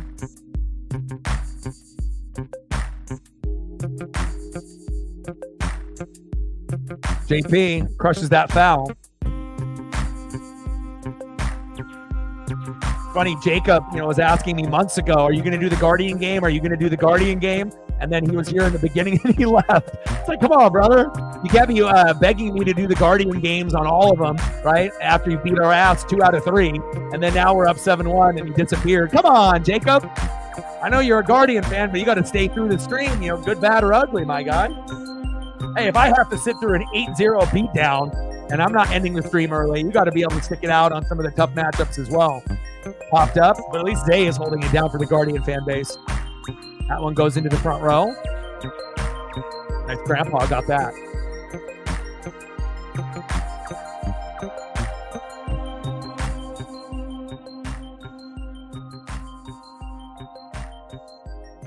Three-two pitch to J.P. Crawford. Blocked him. Let's go. But again, the pitching has really been the key. The Guardians had bases loaded, no outs in the first inning. And I was like, oh, hell, this is going to be terrible, right? But we only gave up 1 and then decided to go on this big rally. So, yeah, Zay is the man. Zay will come through, hit us with the dono here and there, show love and support, come through on the wrestling streams, come through on the baseball streams, come through on the NFL streams for the Saints. Nylon Saints, who dat? So, again, I love the Saints fan base, even though they're labeled like the Eagles, very toxic, But again, I like the Saints fan base more than the Bucks fan base because the Bucks fan base doesn't fucking exist, not on YouTube. So, kind of cool that, you have a hated rival, fan base, and then, they appreciate what I do because I call it right down the middle, and we see eye to eye on things. And, I might be the only Buccaneer fan that the Saints fans fuck with. So, that makes me feel good. I've done something right in my life. It's like if I was an Eagle streamer and my fan base number 1 is like Cowboy fans. It would just be unheard of. But it's cool that, you can have that type of vibe with a rival fan base. Very rare. It definitely shows that fan base and who they are and who I am as a man. And obviously not being biased and a hater. calling a spade, and, labeling greatness, whether it be Drew Brees, Alvin Kamara, or Demario Davis, a.k.a. the Glue, or Marshawn Lattimore, Cameron Jordan. There's a lot of players on the Saints that I wish that were on the Buccaneers. So 2-2 count to Hollywood Rojas. Go, Josh. Top of the 6, 7-1 Marinez. Rojas chops that one, crushes it foul towards third base, 2-2 count.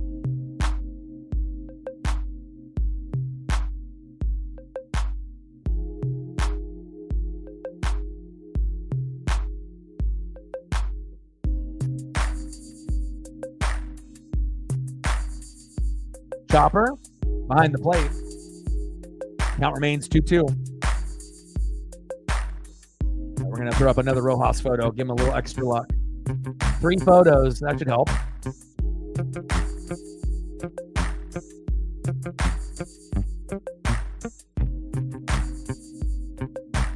Two-two pitch. Nice punch out there by Smith. One away.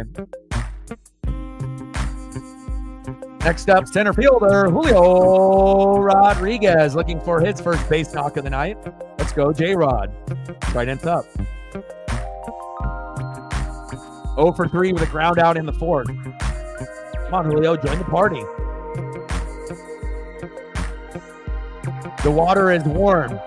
Jump in, you're invited. 265 average, 7 homers, 29 ribbies in 2024. After having a 30-30 season, I believe he's got like 18 stolen bags or something like that. So I know he's going to get to the 30 stolen bags, but he's not going to get to 30 homers. At this point, he's pacing for 18. And I don't even know if he'll get to 18, but I'm hoping that he'll get hot, in July, end of July, somewhere maybe mid-August, where he can have a run of, that 4-game stretch where he had like 17 hits. If he can have something like that, or maybe go a yard back to back to back in like 3 or 4 games in a row, then that might be able to spark some momentum. But again, it kind of feels like he's going to be under 20 home runs, somewhere between 15 and 18 for the year, which doesn't really matter as long as we're winning. I'd rather have him 15 to 18 home runs and we're winning rather than him being at 30 to 40 home runs and we're a bad team. So,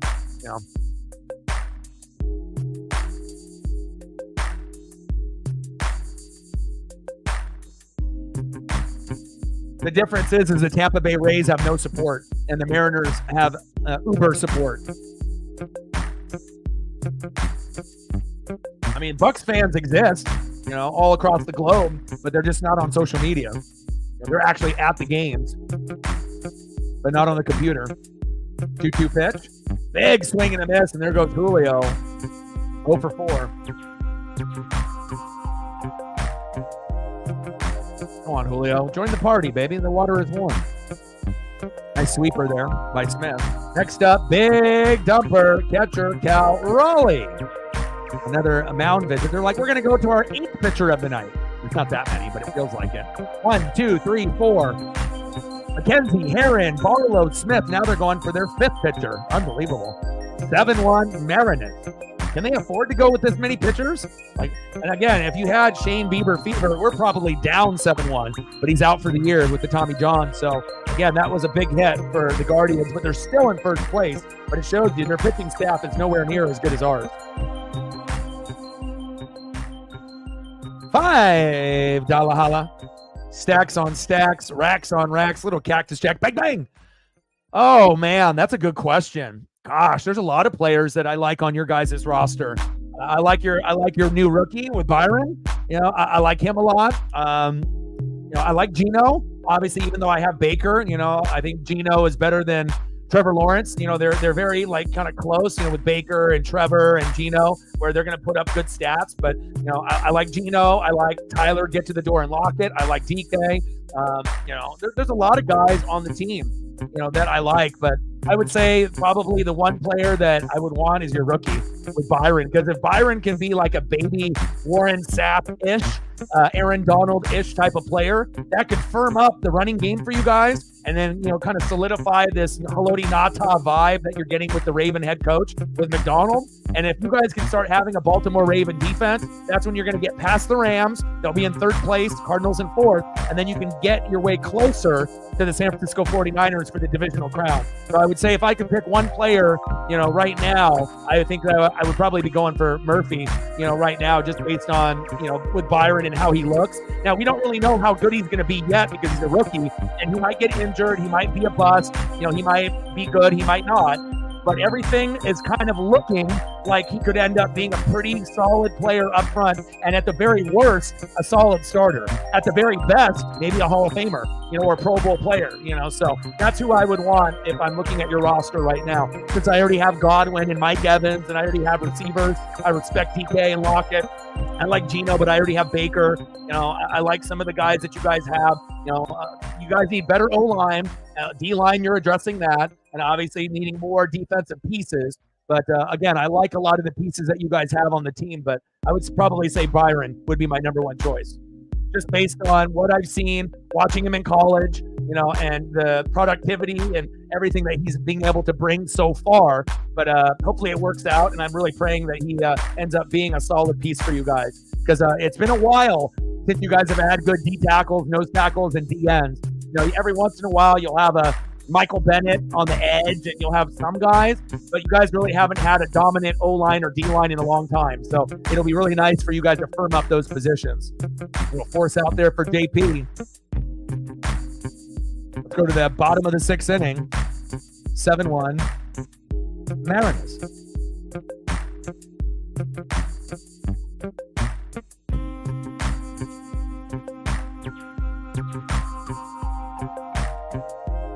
But still, we have to wait, and see what he does. Hopefully he doesn't get injured or not. But I would say that's the probably most exciting piece Seattle has had in a number of years, especially in a position that needs to be addressed. So, and the better you are on the O-line and the D-line, the better a football team you're going to be overall. O-line, D-line, defense, coaching, play calling.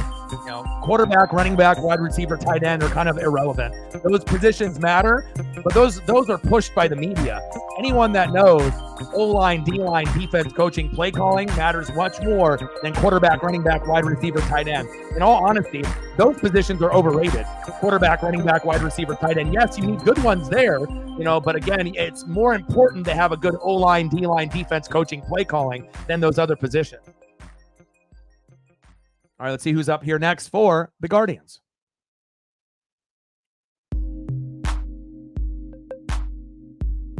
Next up for the Guardians, 0 for 2, second baseman Andres Gimenez. Next up, 0 for 2, third baseman Jose Ramirez. And batting third, 0 for 1 with a run and a base on ball, first baseman Josh Naylor.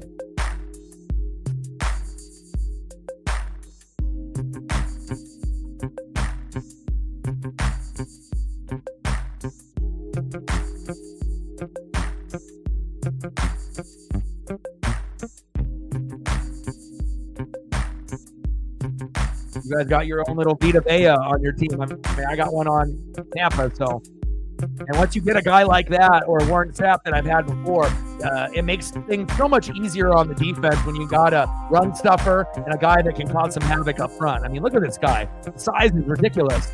Got good foot speed, good footwork, good hands. Seems like he's very coachable. That's a big part too.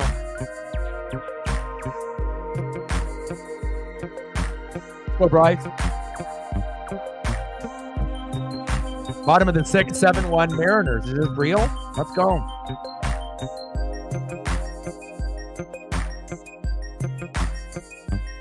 Pitches inside to Gimenez. 2-0 count.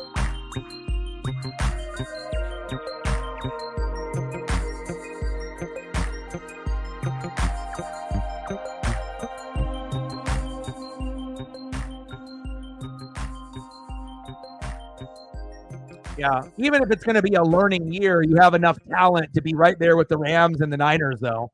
So it's like it should be a 3-team race. If the Niners end up winning 11-14, the Rams and the Seahawks should win somewhere between 9 and 12.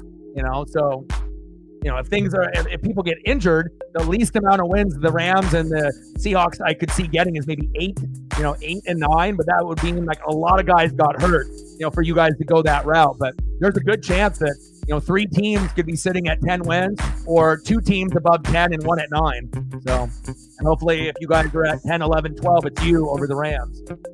But it's going to be a 3-team race, and the Cardinals will be at the bottom, obviously, probably with 3 to 7 wins. So,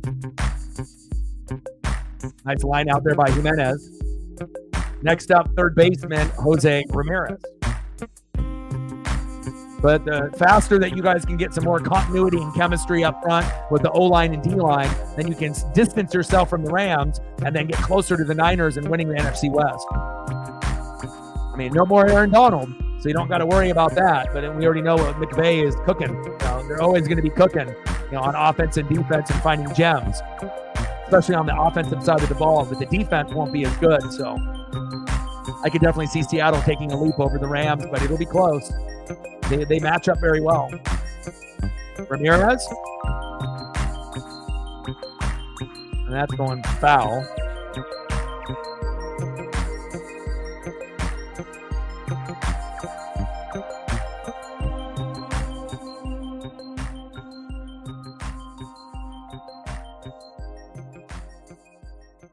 Yeah, like I said, the only way that they go 9-8 or 8-9 or worse, injuries, really, start to stack up.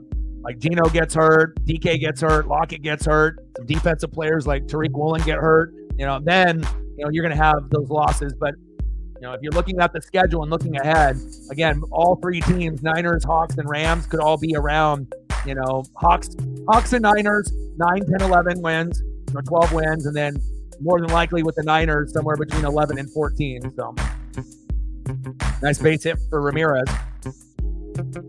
Zay's like, finally. Nice single to left by Jose. Next up for the Guardians, first baseman Josh Naylor. 0 for 1 with a run and a base on ball.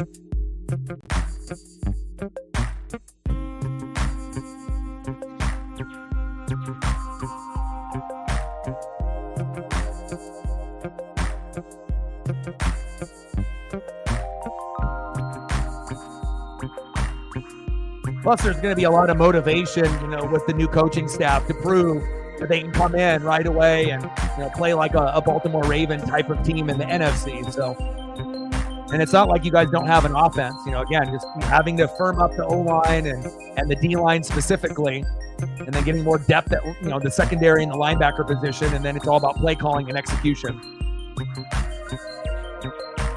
Nice defense there by Cal by pushing that ball into the dirt. 1-1 count.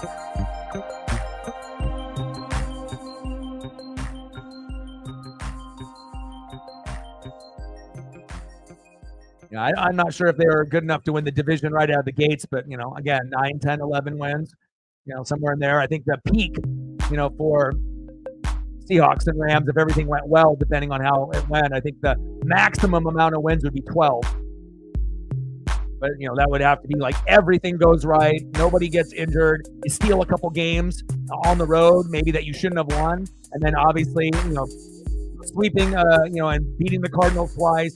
And then obviously splitting with the Niners and maybe beating the Rams twice. You'd have to, instead of splitting with the Rams, you'd have to beat them twice and try to find an additional win somewhere, in the roster. But I don't think anybody in that division is going to go 6-0. Even as good as the Niners have been. I mean, we already know how competitive the NFC West is. So.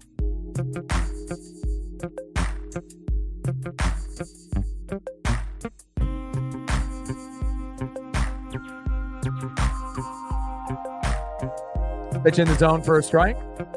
0-1 count. Next up, David Fry. Got 114 people in the building. Like, sub, donate, comment, share. If you haven't smashed the like button just yet, please do. See where we're at. 0-1 pitch. Big swing and a miss for Fry. We got 40 on the YouTube side and 70 plus, almost 80 on the Twitter/X side. We need 3 more to get to 40. So if you haven't smashed the like button just yet, please do. We're at 38. We need 2 more to get to 40. And then hopefully we can get to 50 before the game ends. Zay, appreciate you. Zay supporting with a 15er. Thank you, man. I appreciate you. I got lots of bills to pay. That one goes foul. Let me know what you want to do for your photos, brother.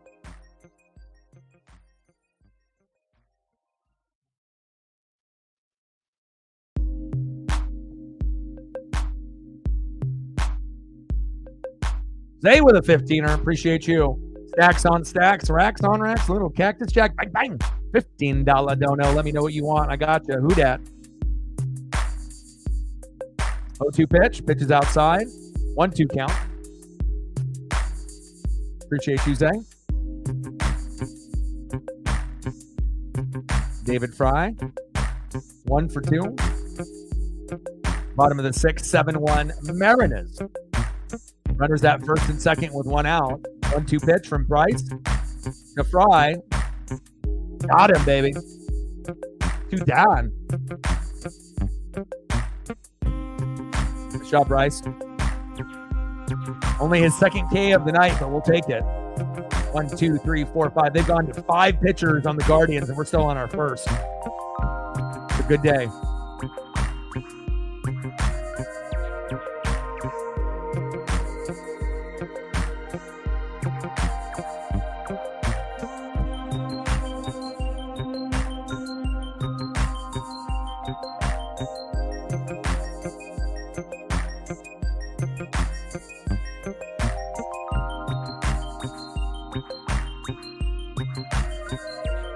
Next up for the Guardians, 1 for 2, Will Brennan, the right fielder. Guardians just trying to get a little bit of a run here. Megan with a 20. We're at 50 now. 50 more to hit the goal. Stacks on stacks, racks on racks. Little cactus jack. Bang, bang. Appreciate you. Let me know what you want to do for photos for Zay and Megan, and I got you, as well as Reflect. Appreciate the 3 of you.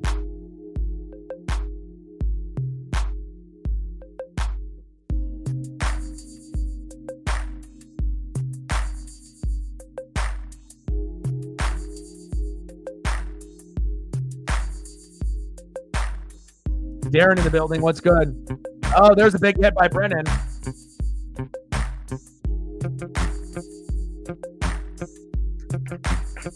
There we go. Jose comes home. 7-2 Mariners. Runners at first and third on the corners with 2 outs. See if they can end up adding a little bit on there. Brennan would single to right. Ramirez scored Naylor to third. There we go. Nice little run here by the Guardian. Next up for Cleveland, center fielder Daniel Schneeman. 1 for 2 with an RBI.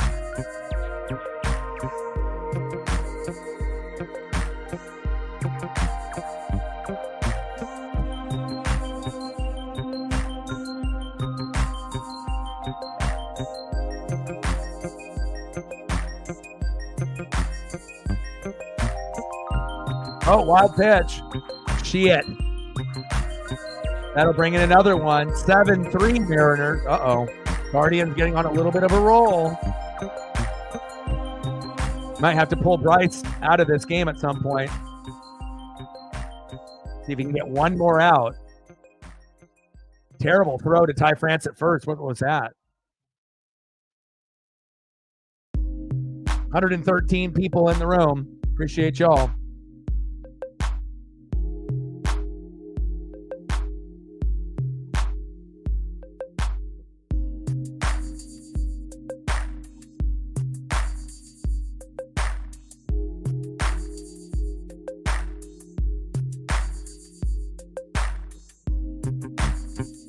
Oh, interesting.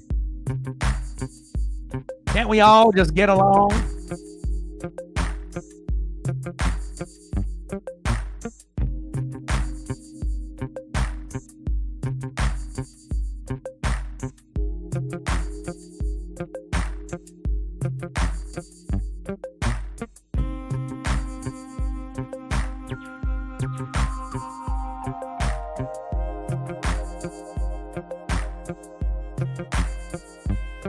What happened with everything now? Did someone leave? All right, you're good.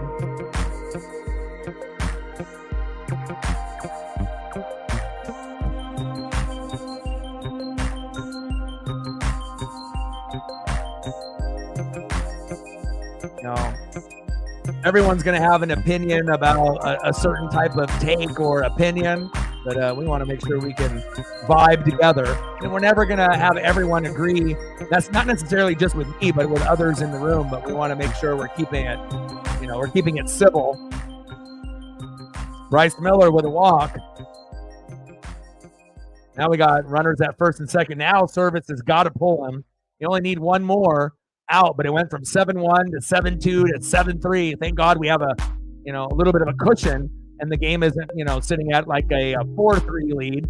But Bryce did as much as he could up to this point, and we're going to bring in Austin Voth.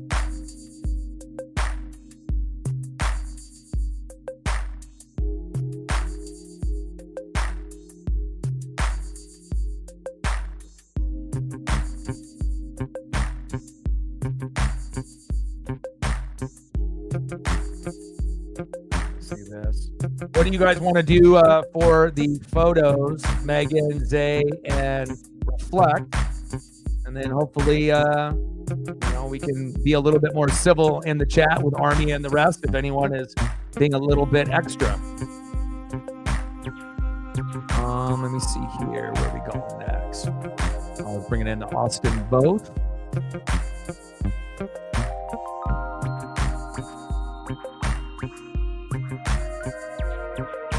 Bottom of the sixth with 2 outs, 7-3 Mariners.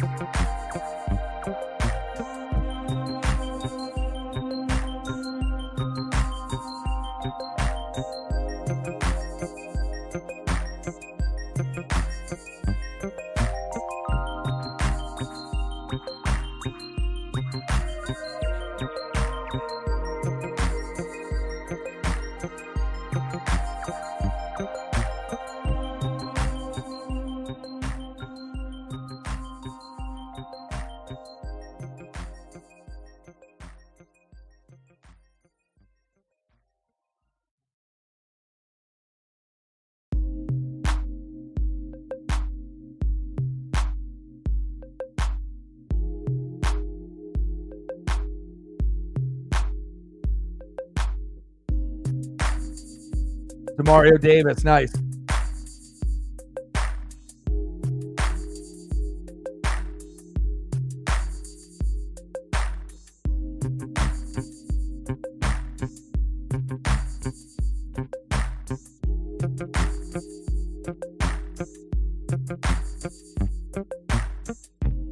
Well, if someone ended up leaving the stream, I think we're good now, right? Everything is chilled out now. Is everything good?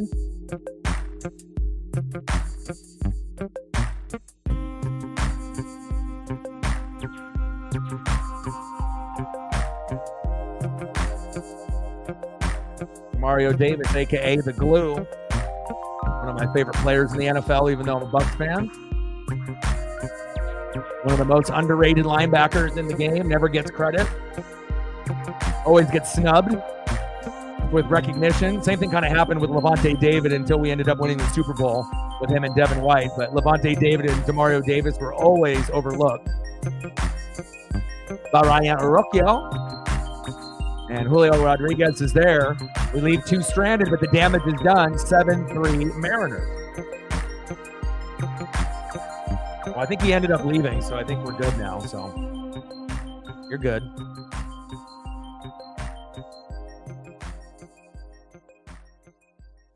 All right, let me see what kind of photos I can pull up here for Reflect and you and for Zay. I mean, you never know how things go. Sometimes people have a bad day. Sometimes people like to argue.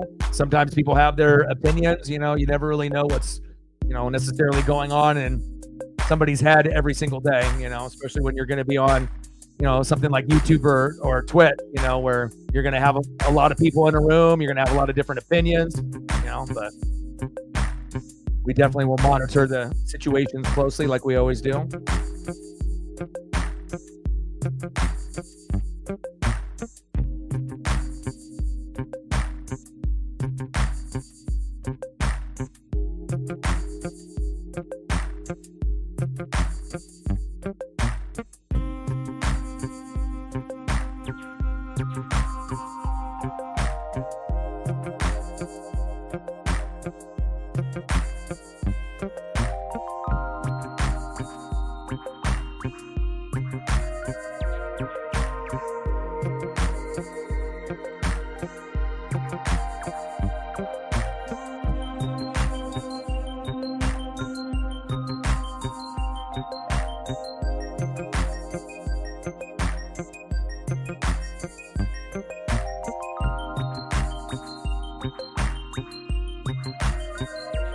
Squeeze in one more here for Zay.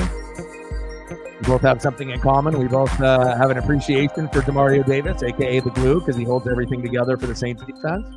Very underrated. And I love underrated players, and linebacker is my favorite position in football, that and safety. So the guys that never get the credit where the credit needs to be deserved. There you go, Zay. Appreciate you, brother.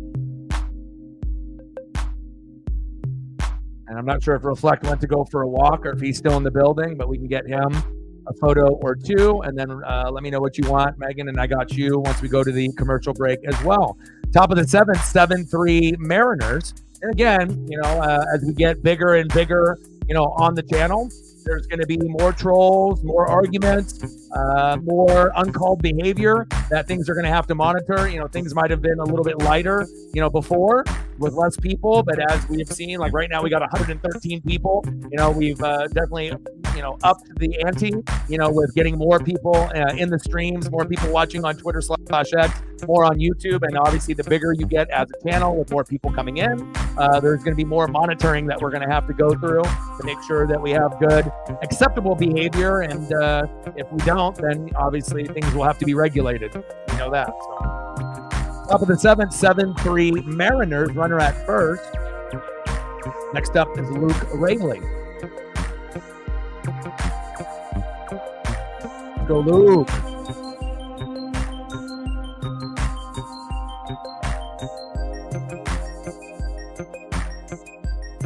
I mean, it's like that, that Dallas Cowboy, Texas Ranger fan. I never have people that I don't follow, like someone that doesn't follow me, someone doesn't follow me on social media or the YouTube channel that tag me, with a rude comment, on Twitter and /X or Instagram, just because the Rangers were losing, and they got to talk shit, and not only did he do it on Instagram, he did it on Twitter as well. It's like, well, what do you expect me to do? What, you're just going to keep messaging me and I'm just going to look at that? Or, so I can easily just block you, on both. But, some people are, some people are trolls, some people are immature, and some people just want to get a reaction. There we go. Runners at the corners there. Nice job by Luke Raley. Single to center, France to third, 7-3 Mariners. But again, not everyone out there is going to be a civil person. Some people like to be keyboard warriors, unfortunately, and then we have to regulate. So, next up for the Mariners, 1 for 3 with an RBI and a K, DHing for Seattle, Mitch Garver. And yeah, I'll get you some USC Pete Carroll in just a moment. Appreciate you. Pitch there in the zone for a strike. How many pitchers are they on right now? 1, 2, 3, 4, 5 pitchers for the Guardians. But they've, whittled it down to a 4-run lead now instead of a 7-1 game. It's 7-3 now in the top of the 7th. 0-1 pitch to Garver into the dirt. 1-1 count. I don't know. Sounds like he was having a bad day or something was wrong mentally or something. I don't know. I guess some people can handle conversations. And, you know what it's like being on the 12s or whatever. They have more toxic behavior over there than here. Like I said, we're starting to get a jump in viewership. So there's going to be, unfortunately, some, things that we're going to have to kind of go through and deal with and whatnot. But there's a lot more negative behavior on that channel than here. So just based on who's in the room and how many people are in the room, right? So sometimes you got to be able to, kind of just have it slide past you. And then, if I see anything, then, we'll regulate and then go from there. So I don't know. I was calling the game, so I didn't really see the whole exchange. So top of the 7th, 7-3 Seattle. Runners on the corners at first and third. 2-2 count to Mitch Garver. Throw to first. Luke Raley is safe.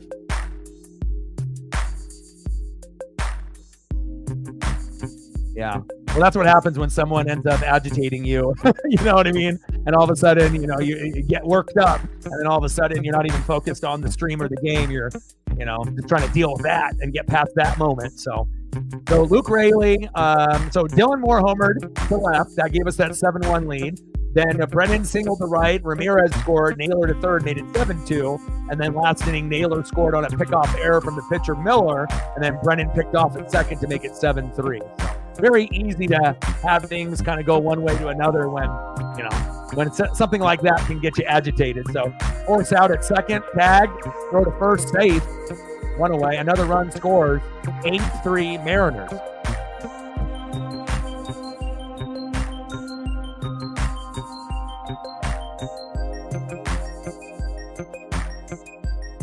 Yeah, I thought it was going to be a double play ball right there too. Tag the runner and then throw to first, but Garver ran hard, which is one of my pet peeves in baseball when runners don't run hard to first base. You never know, a slight bobble or an off throw where you can end up, getting to first, and that might end up leading to an RBI or a home run where you can be a part of that scoring period. 8-3 Mariners. Let's go. Fielder's choice with the runner out. Garver grounded into the fielder's choice in second, and France scored. And now Mitch Haniger is in for Dominic Canzone. Let's go, Mitch. Haven't seen him all game. His first opportunity here. Hopefully he'll get a nice base knock. Let's go, Mitch. Let's go, Hanny. 225 average, 6 homers, 30 ribbies. Been on a little bit of a cold streak, but hopefully with these Northwest green teals that he can end up getting a nice base knock. Pitch is low and into the dirt. 2-0 count.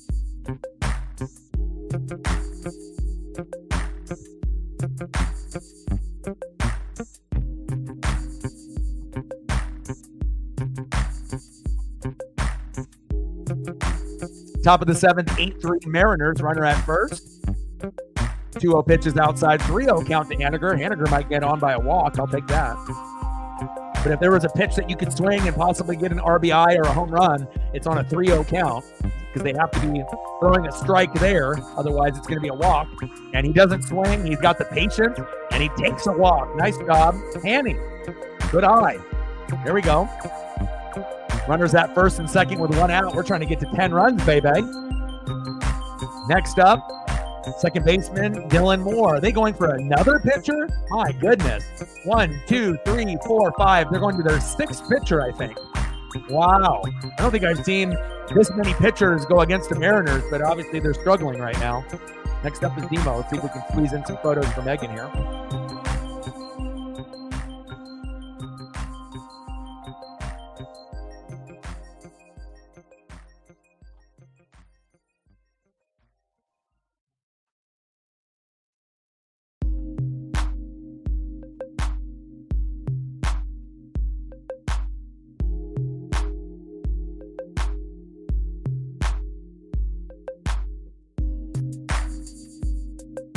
See what we can get here.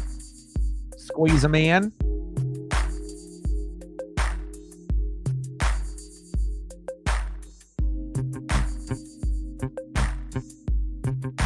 I wish more of them were fitted to the screen, but it'll work. Squeeze in as many as we can here. We got 113 people in the building. We're at a commercial break. So anyone that donates, I'll try to squeeze in as many photos of your favorite thing, whatever that may be. Could be football, basketball, baseball, hockey, wrestling. Could be a little bit of anything. Could be a musician. It could be a singer. It could be a band. Whatever you like.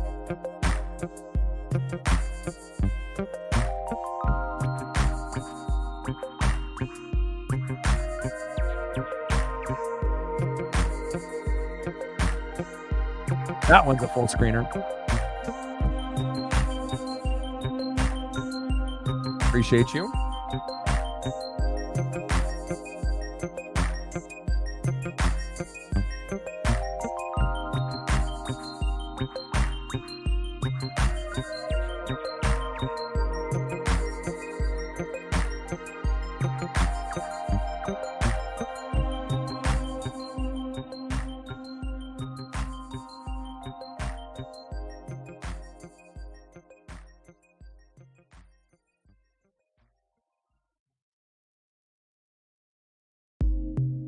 Pedro Avila coming in.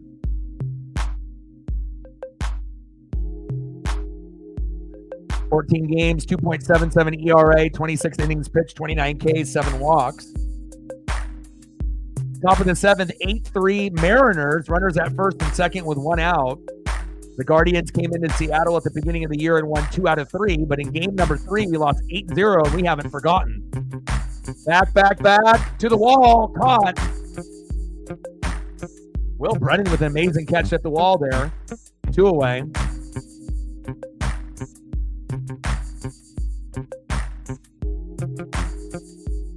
More flight out to right. Next up, J.B. Crawford. Trident's up, baby.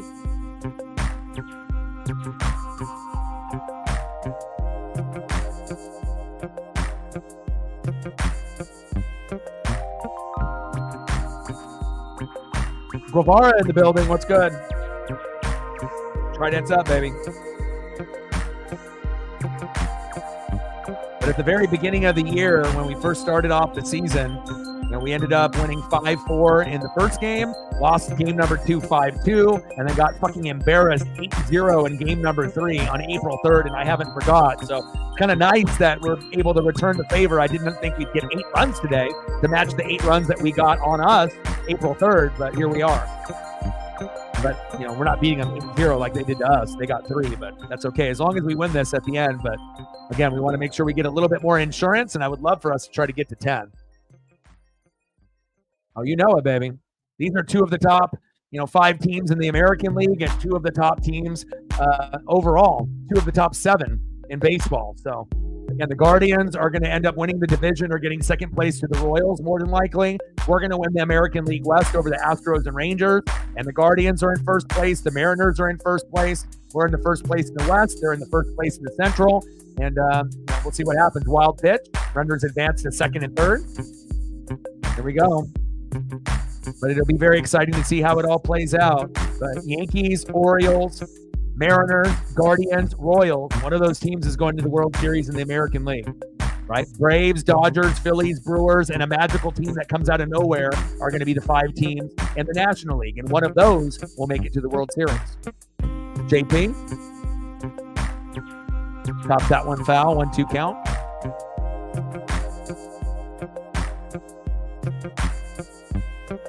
No problem. Got you.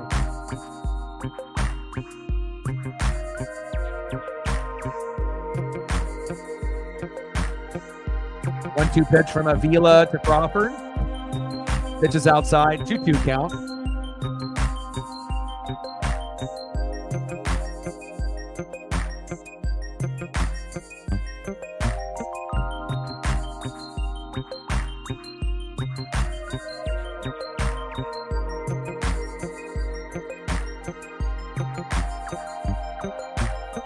JP smashes that one foul. Count remains 2-2. Come on, JP.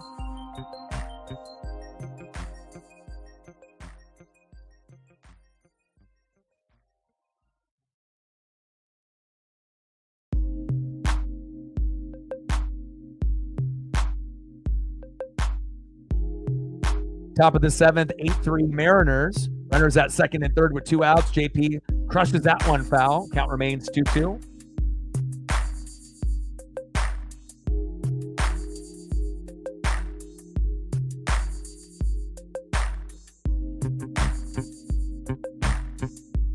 Nice name drop. Sandy Koufax there by Sims. 2-2 pitch. JP fouls that one off himself. Hopefully he's okay. A little hobble there. Hobble wobble. Count remains 2-2. Hopefully he's okay.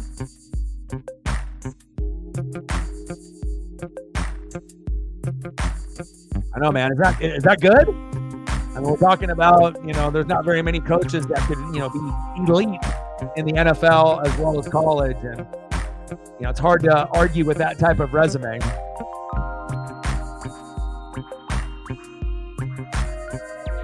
JP, hardly hit. Go to first.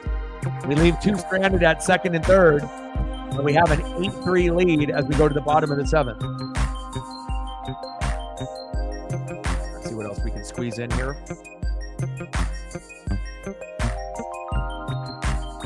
I'm not sure if Reflect had to dip out because he had to go take a walk or whatnot. We can just try to grab a couple throwback photos for him, and we'll get some more USC for you. Throw up at least a Randy Johnson for him. And then Edgar Martinez. Stud.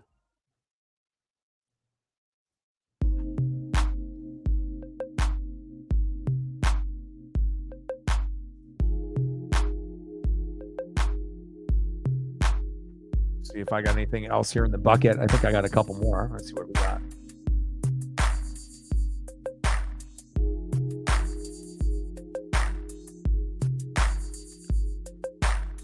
They move Haniger out to right field.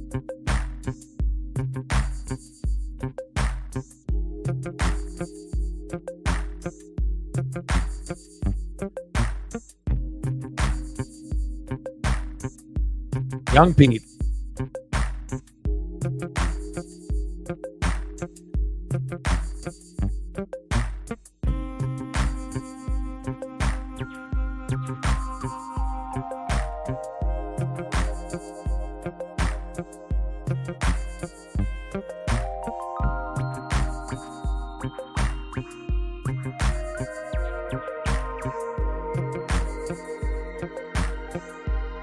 Appreciate you.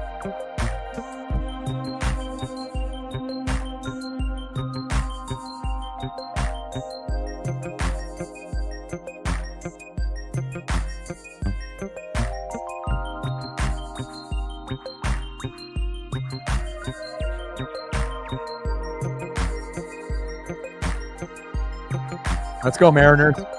Bottom of the seventh, 8-3 Mariners. Taylor Saucedo in the game, and it's his birthday today, so let's not fuck this up on his birthday. Let's go, Taylor.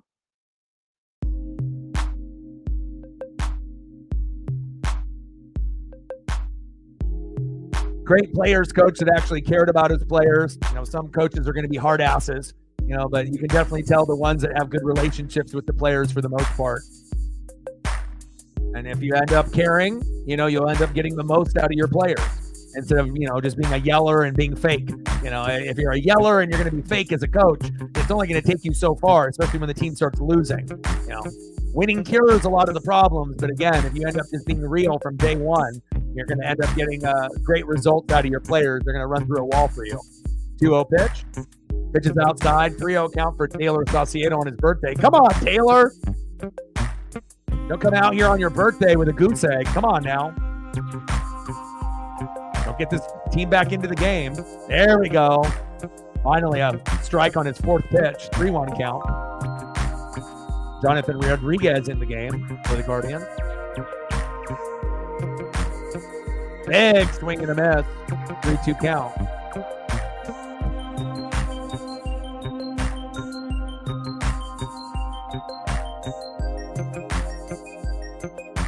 Three-two pitch, and he walked him. Come on, Taylor. That's the problem with Taylor Saucedo. Whenever he comes in, he's always wide left, you know, either, you know, out of the strike zone or into the dirt. And again, when you only have to get one out, I like Taylor Saucedo, but when he comes in at the beginning of an inning, I don't like him at all. It just seems like he really struggles when he knows he has to get 3 outs, and a lot of times he gets pulled, you know, after 1 or 2 outs because he just gives up, you know, too many walks, you know, hit by pitches. Or home runs or RBIs. He doesn't look like he's in the zone at all. And again, you know, some bullpen guys, Los Bomberos, you know, I really like on the Mariners, but, you know, some guys, it's situational baseball, and Taylor's a situational guy. I don't like him in the lineup right now. And there's Stephen Kwan with a hit. Pull him. If you don't pull Saucedo, they're going to come back 8-4, 8-5, 8-6, and I don't want to lose this game, damn it. I get it, it's his birthday, but the writing is on the wall, baby. Can't just give a guy a solid because it's his birthday. We want a birthday win, not a birthday loss. Let's go. Nice hit by Stephen Kwan there. Next up, second baseman Andres Gimenez. Like, sub, donate, comment, share, help your boy out. We got 109 people watching. Pitch in the zone for a strike. There you go, Taylor. See where we're at. We got 35 watching on the YouTube side, 70 plus on the Twitter /X side. We need one more like to get to 40. There we go. Thank you, whoever that was. We need 10 more to get to the goal, 50. We need 10 likes before the game ends. We're in the bottom of the 7th inning, so hopefully we can get 10 more people to smash the like button. We're at 40. We need 10 more to get to 50.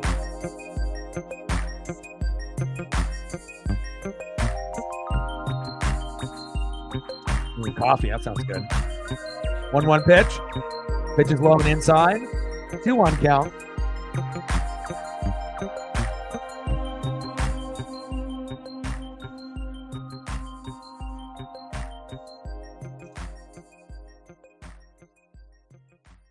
Two-one pitch. Pitch is in the zone for a strike. 2-2 count.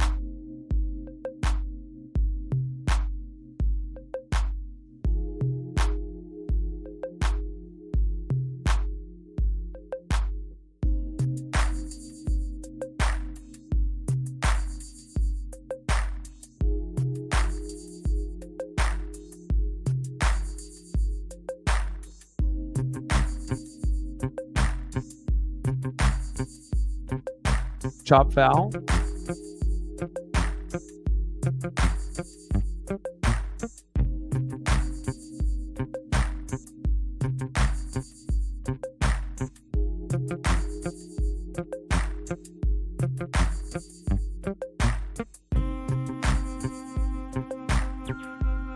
Go on, Sauce.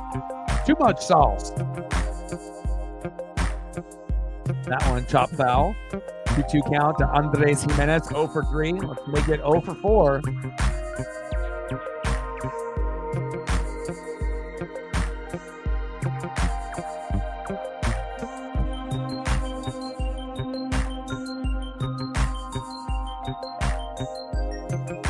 Double play, got one.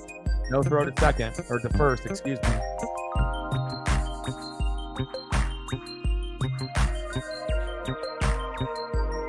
Fielder's choice with the runner out. Next up, Jose Ramirez.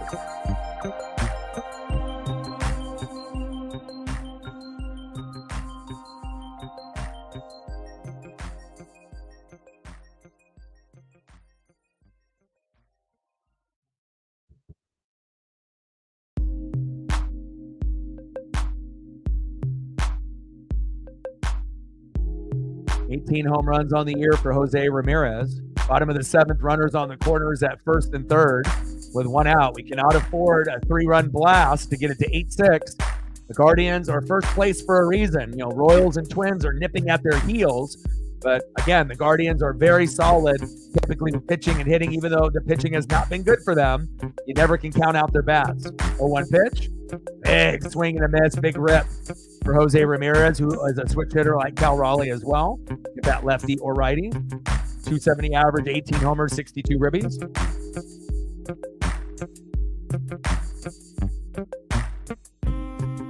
And anytime, you know, we have a lot of people in the room and I'm calling a game, you know, obviously, Matt, you know what to do, you know, obviously as the lead. That brings in another run, 8-4 Guardians. And again, you know, we'll obviously evaluate the situation, you know, accordingly.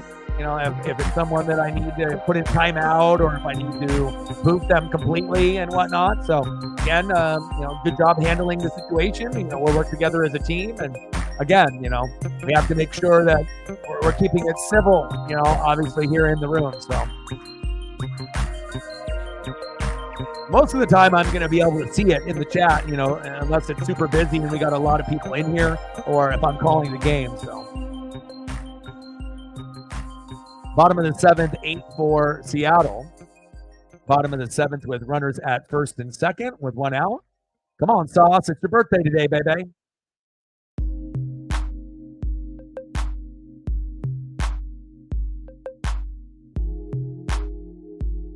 Come on, Sauce. Don't blow the game for us.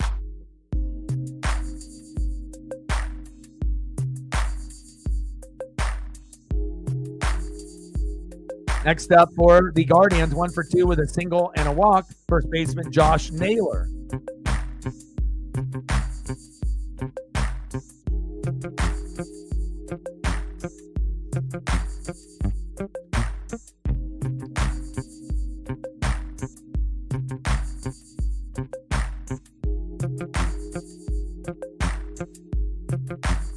Oh, 1 pitch.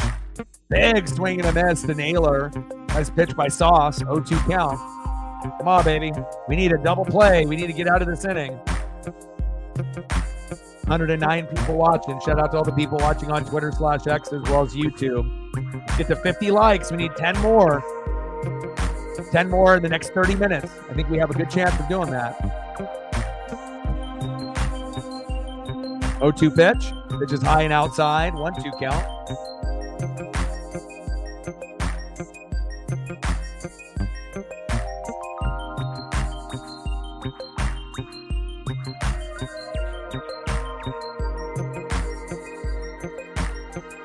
One-two pitch.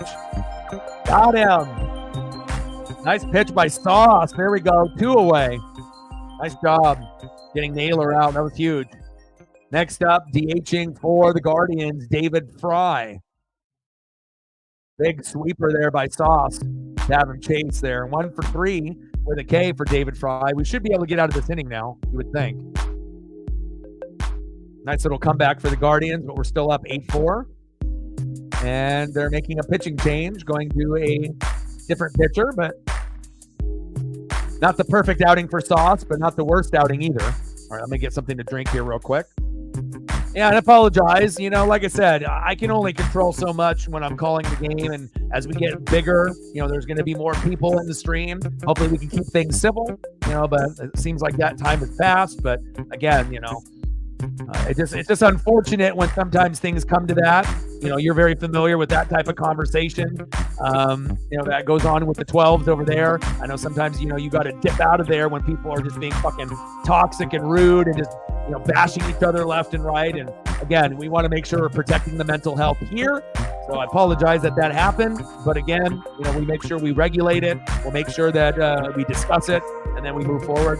And hopefully we don't have to deal with anything like that later today and beyond. So let me go get something to drink here real quick.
They just say Willie Mays just passed away? Holy shit. Rest in peace, Willie. Imagine that's on social media right now, if that's the case. Wow, Willie Mays, legendary center fielder, died at 93. I was just talking about Willie Mays with my dad over the weekend and whatnot. Rest in peace, Willie.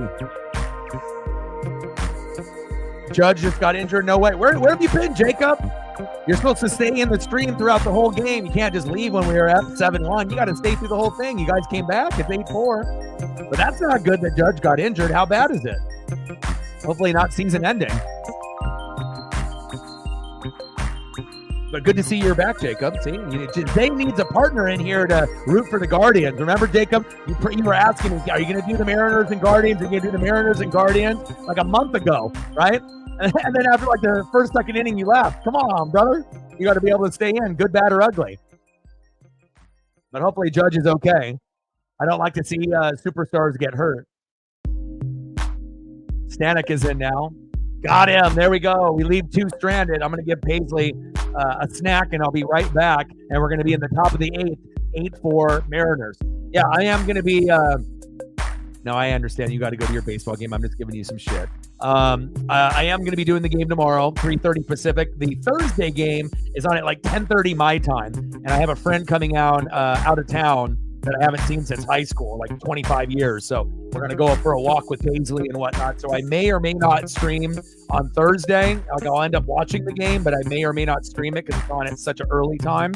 But I will be streaming tomorrow, and I'll give you a sneak peek at the thumb. So this is the thumb here for today, and I made the thumb already for tomorrow, and I put your boy Stephen Kwan on it. Boom shakalaka, Stephen Kwan made the thumb for the very first time. So we'll be doing the stream tomorrow, same time, same place. But again, I will be back here in just a second. I need to go grab Paisley a snack. I'll be back right back.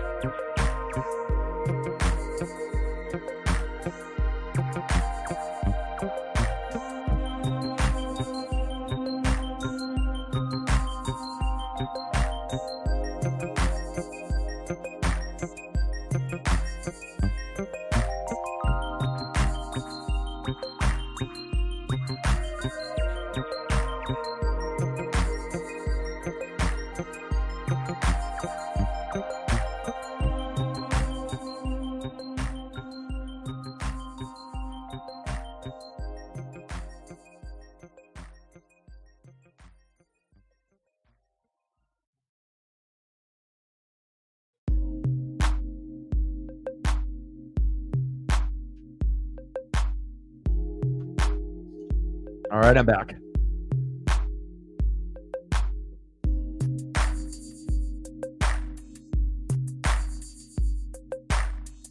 Yeah, but I figured instead of just having, Jose Ramirez, typically that's the main individual I have on the thumbs, or like Shane Bieber fever. But obviously, with Shane being injured with the Tommy John, I had to be able to find another image. And I was like, you know what? Steven Kwan has been playing such an amazing, pace, batting, close to 400. I was like, we got to be able to show him some love. That's why we got Steven Kwan on for tomorrow.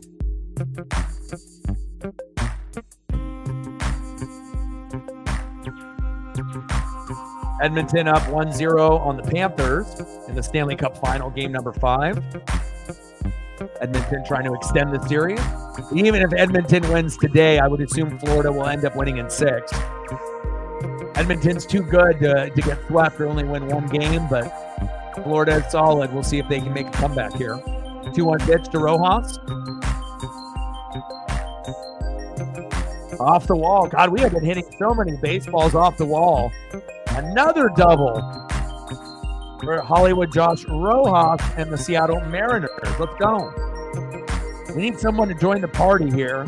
0 for 4 with a K, center fielder Julio Rodriguez. You're supposed to be our superstar, and there's just so many games where Julio goes 0 for 4 or 0 for 5. Come on, brother. You might be top 5, top 10 popularity, but you're nowhere near being a top 5 or top 10 player this year. Come on, Julio. All right, good to hear, brother. Top of the 8th, 8-4 Mariners. Runner at second, Hollywood Rojas. We got 106 people in the building. Appreciate y'all. Shout out to all the people watching on Twitter/X as well as YouTube. We are at, what are we at on the likes? We are at 41. We need 9 more to hit the goal before the game ends. See if we can end up doing that. Obviously, if the Guardians end up catching up to 8-7 or 8-8, then we will get a spike in viewership in the 8th and the 9th inning, and we will get to 50. But if it stays kind of like this, we'll probably finish around 44 to 45, I would guess. 2-0 pitch from Avila to Julio. Jams Julio. That one goes foul. 2-1 count. Come on, J-Rod. Try to end up, baby.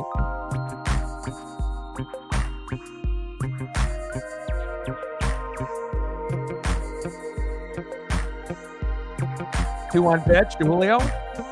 Crushes that one foul. Count is 2-2.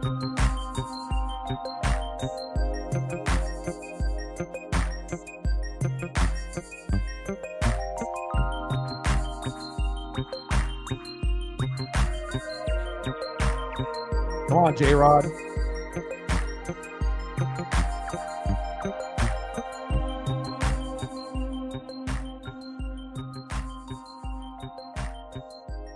Got to do some additional photos. Maybe he needs a little motivation. There we go. Come on, Julio. How much motivation do you need? Let's just not go 0 for 5. I mean, shit, I saw Freddie Freeman get 5 walks yesterday and a base hit. I don't want you going 0 for 5, brother. Let's go. I know. You guys have gone through so many fucking pitchers today. 1, 2, 3, 4, 5, 6. That might be the record for pitchers that I've seen so far this season. Like around, 7 might be the record that I've seen this season as far as Mariners opponents. And you're at 6 right now. And you're in the 8th. Shit, you might be at like 8 or 9 by the time it's done. Easy in the building. What's good, brother? I just saw that. Rest in peace, Willie Mays. Stacks on stacks, racks on racks. Little cactus jack. Bang, bang. $2 holla. Rest in peace, Willie. We'll get some Willie Mays photos up here in a second to give a little bit of love and appreciation for Willie. Big swing and a miss. Julio for an 0 for 5 night. We need to start working with Ichiro and some of the people that actually can fucking hit. How are you doing, Easy? Hopefully you're doing well. Go M's. Next up for the Mariners, big dumper. 1 for 4 with a run and an RBI. Catcher, Cal Raleigh. Let's go, Cal.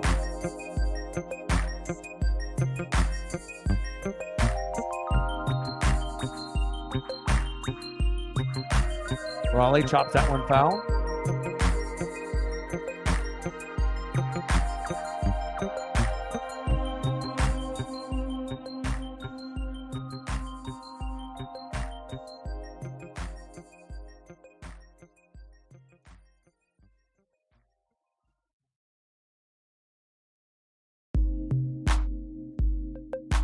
0-1 pitch.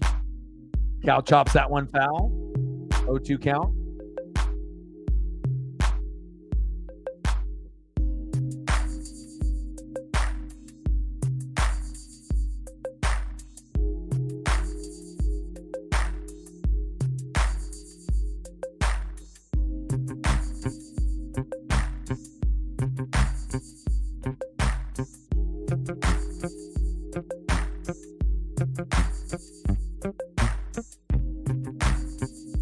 That one chop foul.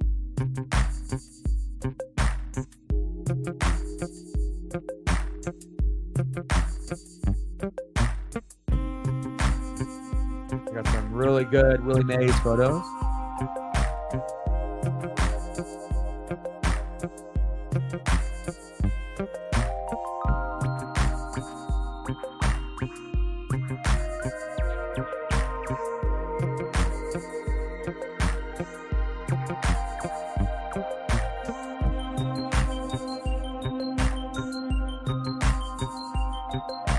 Cal chops it towards first base. Should be a routine play. 2 away.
Pitches low to Ty France. 2-1 count. Just getting some things situated here for the Willie Mays tribute. Rest in peace, Willie. Had to get a Spinning Giants logo out of my file here.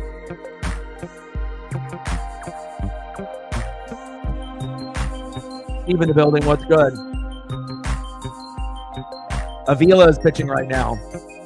You guys are on your like 6th, 7th pitcher. So you guys went from McKenzie to Heron to Barlow to Smith to Hentage, and then now Avila.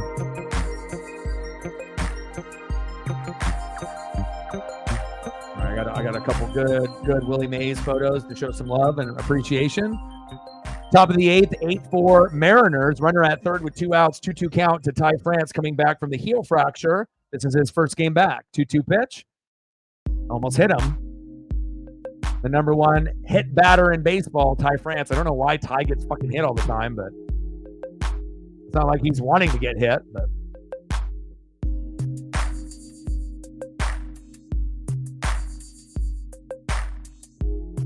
three-two count.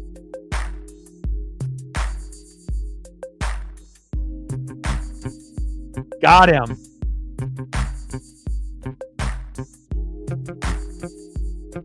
All right, I got some epic Willie Mays photos here. I got 4 of them. Let's see if I can get this last one pulled up here. Rest in peace, Willie Mays just passed away. One of the legends and one of the GOATs. My dad being a Dodger fan since the 50s, Sandy Koufax, was like really one of the only pitchers that could get Willie Mays and Mickey Mantle out. And we already know how legendary those names are in baseball. We got the nice giant spinning logo here. We'll start it off with a nice tribute here with old school Mickey Mantle and Willie Mays. Look at that, man. I love the old school era too. Nice black and white. And obviously people remember Babe Ruth, Joe DiMaggio, and obviously, going with Ty Cobb and Roger Maris. Hank Aaron, and going through all the legends and the GOATs from back in the day. But two guys that, know that, with the card values and memorabilia, Willie Mays and Mickey Mantle are always going to be worth good money. And they were legends. They were GOATs for their respective teams. And obviously a sweet photo here of young Mickey and young Willie. Then I got another one here, more in color, of back in the day. Look at the fans in the background with the clothes. Old school San Francisco Giants. Amazing. Then I got another color photo here of him, obviously, warming up, getting ready to play, a young Willie. And another awesome black and white photo here of Willie Mays. And a funny story is, I ended up meeting Ken Griffey Jr., Ken Griffey Sr., as well as Sandy Koufax. But the funny story is when I was, meeting Sandy Koufax, I was supposed to meet Willie Mays as well, but he ended up canceling at the event. And so if I would have ended up meeting Willie Mays, I don't think I would have been a Giants fan per se, but I would have ended up probably owning a Mitchell and Ness, Willie Mays jersey, and I probably would have ended up having a lot of Willie Mays cards. But since he ended up not showing up, I didn't really go that route. But he was supposed to be at the event where I ended up meeting Sandy Koufax, and he canceled. So, but I will forgive you, Willie. Rest in peace. Rest easy, my guy. Rest in peace, Willie Mays. Hope you guys enjoyed those photos. I know I sure did. And let's go here into the bottom of the 8th. Leading off for the Guardians, down 4 runs, right fielder Will Brennan. Solid day for Will, 2 for 3 with an RBI. Next in for the Mariners, Trent Thornton. Let's go, Trent.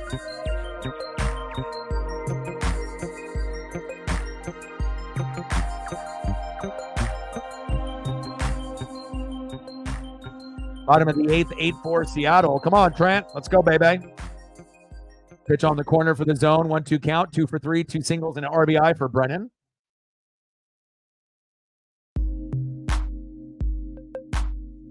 I see you, Will.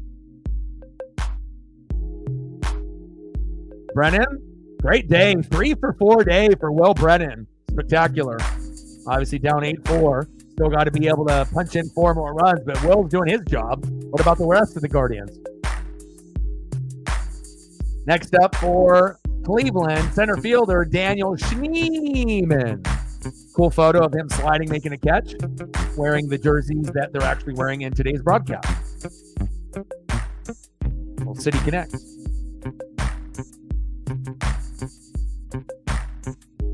I wish I would have met Willie Mays. I know me and my dad were hella disappointed when he didn't show up for the event, but again, it was the one famous athlete that I was supposed to meet but never did.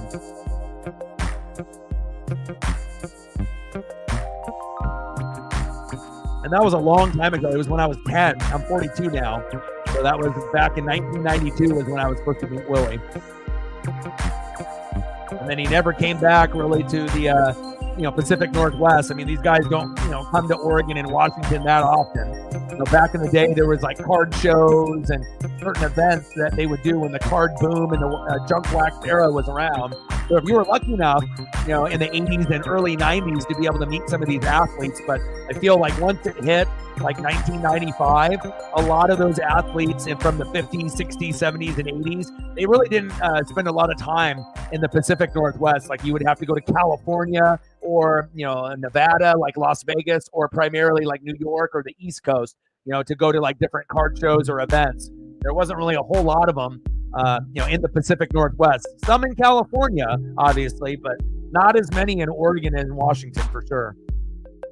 So City Connects are usually like alternate jerseys, that they wear, just like, the green, the lime green, kind of like that, for like the Seahawks. Obviously gives you headaches and whatnot, but kind of like an alternate jersey that they come up with. And some teams like the Dodgers will have 2.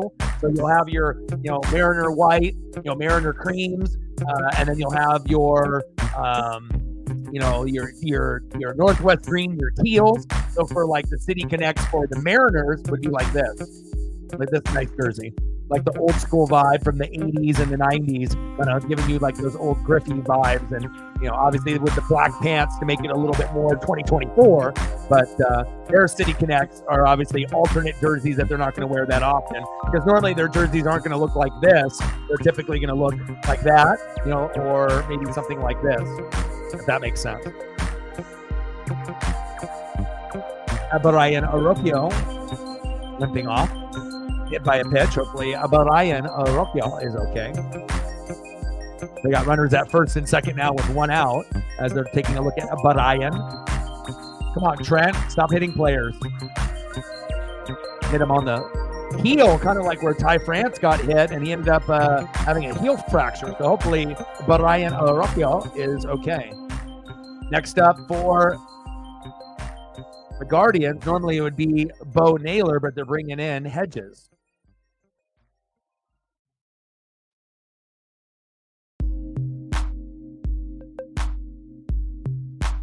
Austin Hedges coming into the game for Bo Naylor.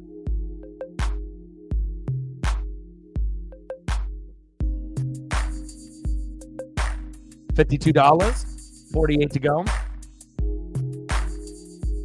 A lot of the City Connects are actually like pretty stylish. I would say that there's going to be some City Connects that are ugly, for some teams, like compared to like a throwback jersey like the Pittsburgh Steelers with the bumblebee stuff. But again, on the flip side, then you'll have some amazing ones like the Seahawks, the Bucks, the Eagles, with the Kelly Green. So for every ugly jersey as an alternate, there'll end up being quite a few that are like, wow, these are kind of cool. And most of the teams in baseball have pretty cool City Connects. I think the Mariners look a little bit better than the Guardians, but again, that's the particular jersey that they're wearing today. And we got the Northwest Teals on today, so obviously we play very well when we wear these. And I know how much you like the Ichiro and the teal like myself. So we're at 52, 48 to go. Like, sub, donate, comment, share. Let's go. Now at bat, now Freeman is coming up. Now there's moving batter after batter after batter. They keep switching it around. Now they're bringing in Tyler Freeman. Bottom of the eighth, runners at first and second with one out. Center fielder Tyler Freeman at bat. Freeman is hitting for Hedges. So they were going to bring in Hedges for Naylor, and they said, nope, we're going to switch it off again. 223 average, 6 homers, 27 ribbies. This game is definitely going a little longer. Some games will end in 2 hours and 30 minutes. We're already 3 hours. This almost feels like before the rule change with the pitch clock. Oh, Jesus Christ, Trent. Trent Thornton just hit in the back of the shoulder. Another batter. What the hell is he doing? Tyler Freeman to first. Trent Thornton, what the fuck are you doing? Bases loaded. We're only up by 4 with one out, idiot. Pull Trent Thornton, idiot. What is he doing? And now we got Stephen Kwan coming back in the game. Are we trying to lose this game? Jesus Christ. Come on, Scott Service, you idiot. Make the change. That's what it shows you. Our bullpen is pitching like the Guardians starting pitchers at the beginning of the game. It shows you can have this huge lead, but if your pitching is ass, right, you got to be able to get rid of those guys. And it shows you, pitching and being able to hit a baseball are like some of the hardest things to do. And there's so many like mid relievers and bullpen guys that just suck. They're just not good. And that's why obviously they're bullpen guys and not starters because they're not consistent. But now we're bringing in Andres Munoz, and hopefully he can end up, hopefully they end up having him pitch the rest of the way. So we have bottom of the eighth, 8-4 lead, bases loaded.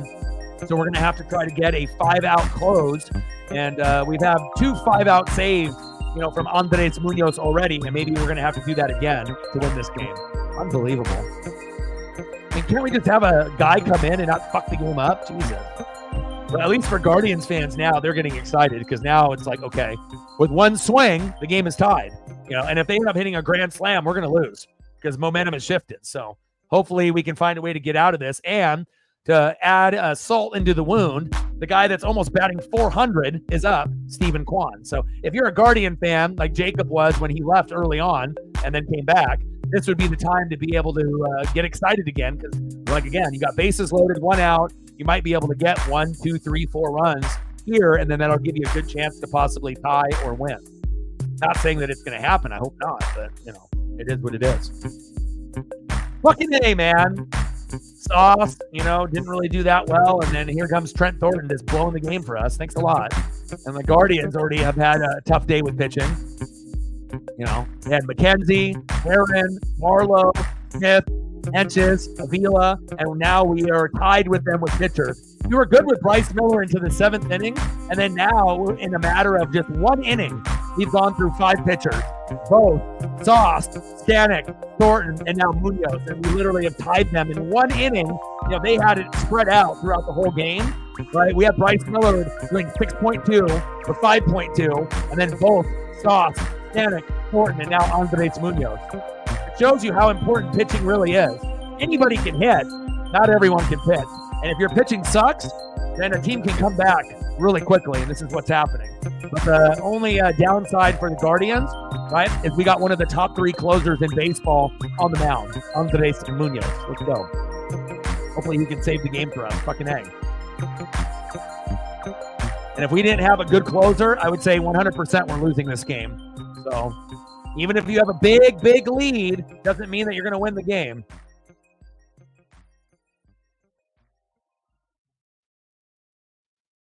Scott Service, sometimes he makes the smart decision. Sometimes he's a fucking idiot. He stays with guys way too fucking long. Puts in the wrong fucking guy. Paisley's in the room right now. She's concerned. She was on the couch sleeping, and she's like, this is terrible. What's going on, Dad? Fucking Trent Thornton fucking happened. That's what happened, Paisley. Fucking A, man. Come on, baby.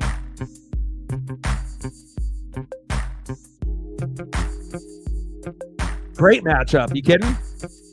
You got a guy that's almost batting 400, and you got a top 3 closer in baseball.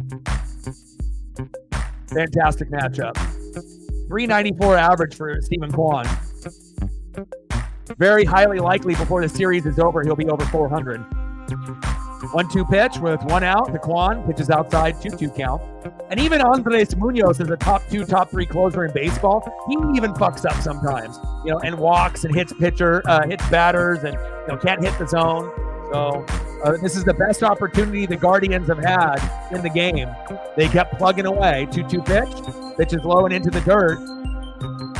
Count is full, 3-2 count, fucking A. And again, like I said, if they end up coming back, we should get a spike in viewership. We have about 115 people here in the room. Like, sub, donate, comment, share. If you haven't smashed the like button just yet, please do. Let's try to get to 50 likes. 42 on the YouTube side, 80 plus on the Twitter side. Chopper, double play, flip, 1. Only got 1. 8-5 with 2 outs. Let's see where we're at on the likes. We need 6 more people to get to 50. So if you haven't smashed the like button just yet, please do. 42 watching on the YouTube side and 80, 90 watching over there. What do we got? 42, 116 total in the building. What's good? 70 plus on the Twitter/X side. 8-5 Mariners. Runners on the corners with 2 outs. Next up, Andres Gimenez.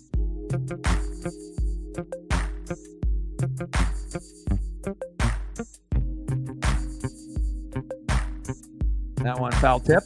0-1 count. Come on, Munoz. And hopefully we have Munoz in the 9th because I don't trust anybody else, and we already had Stanek, so he's going to have to try to get his 3rd 5-out save, and that's crazy. I don't think I've seen any pitcher have 5-out saves that often, let alone this could be possibly Munoz's 3rd of the season. Chopper, throw to first. There we go. Tried heads up. They got a little bit closer there, but at least we still have a 3-run lead. Let's go. Santos in July, but again, I hate seeing us have this big lead and then blowing it. But pitching has been very suspect. We were very good early on. We beat up on their pitchers, right? And then they had to go through so many. But then just within about an inning and a half, we had to go through the same amount that they went through over an 8-inning period. I don't know what the hell happened there, but again, it was really nice with Bryce Miller, and then all of a sudden, both Sauce on his birthday, Stanek, and then Thornton fucked it all up, and then Munoz came in to fucking save the day. So Oh, golly. Well, at least we still have a 3-run lead. And it shows you how important it is to get 5 runs or more. Because imagine if the Mariners were only at 5, we would probably be losing this game right now. So, rest in peace, Willie Mays. Passed away today. I'll throw up these photos again for reflecting a few others that didn't get a chance to see them. Mickey Mantle, Willie Mays, rest in peace. Good old Willie with the fans in the background. I always like seeing the black and white photos, but the color ones are always cool from back in the 50s, 60s. And another one of him, a young Willie, warming up before he ended up obviously joining the Mets at the end of his career. And then another black and white photo from back in the day. Rest in peace, Willie Mays. Crazy, because me and my dad were just talking about him this weekend when we were talking about Koufax and who my dad liked watching when he was a kid in the 50s. And obviously we talked about Mantle and Mays, and obviously Koufax was like really the only pitcher that could get those icons out back in the day. And then lo and behold, a couple days later, he passes. Rest in peace, Willie.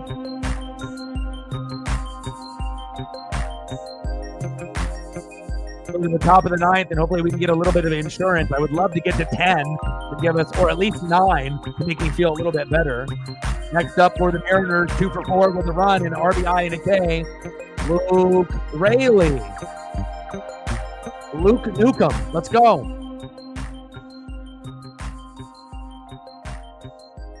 Megan with the nicknames. Let's go, Luke. Nuke it, Luke.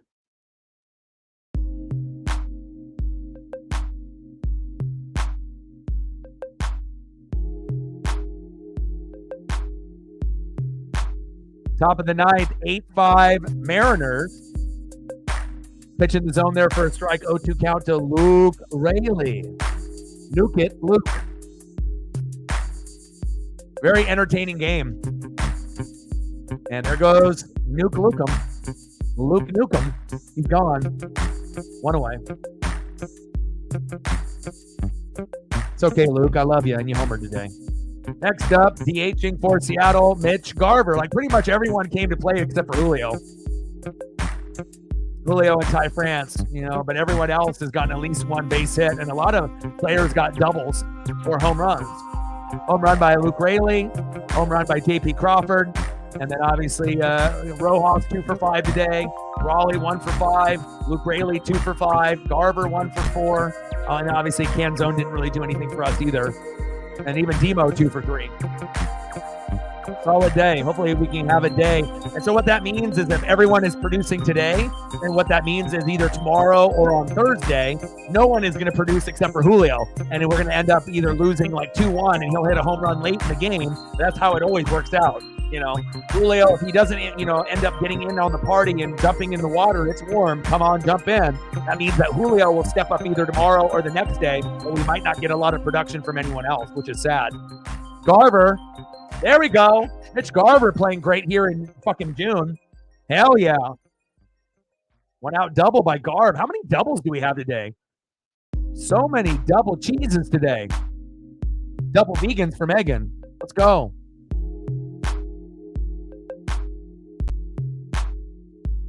Nice job, Garv. Second double tonight by Mitch Garver.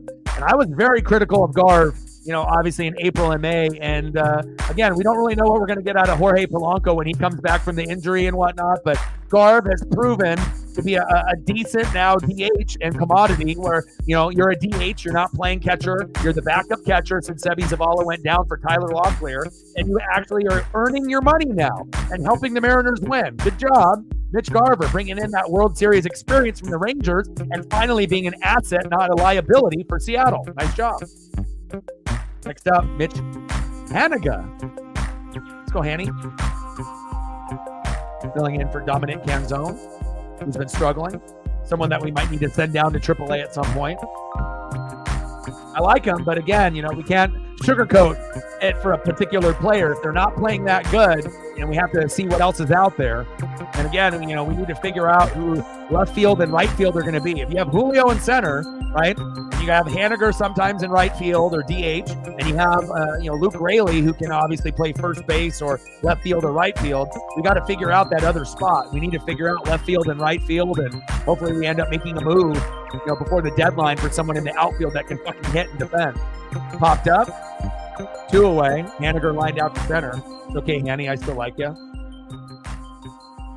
Someone that also needs to get back into the groove of things. And speaking of getting into a groove, someone that is, it's Demo, Dylan Moore. Great game today for Demo.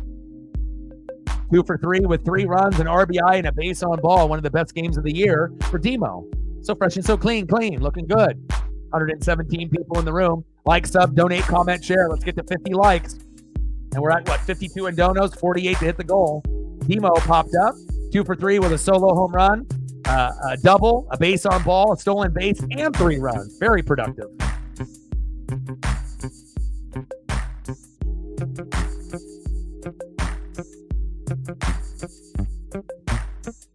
Paisley sitting here. Yeah, this is first game. Ty France coming back from the fractured heel. Demo popped up. Should be a routine play for the Guardians. They got 3 players converting to the baseball, calls it off, and there it is. Go to the bottom of the 9th inning, 8-5 Mariners. But again, I did the Dodger game yesterday, against the Rockies, and they were up 9-1, and it ended up being 9-5, and they ended up getting 4 runs in the 9th inning. So hopefully that doesn't happen here. We'll see what happens here with the Guardians. 3 hours and 18 minutes. This might be one of the longest streams of the year, but that's what happens when a first-place team in the American League West plays a first-place team in the American League Central. Let's go, Mariners. Ay. Let's hang on, Mariners.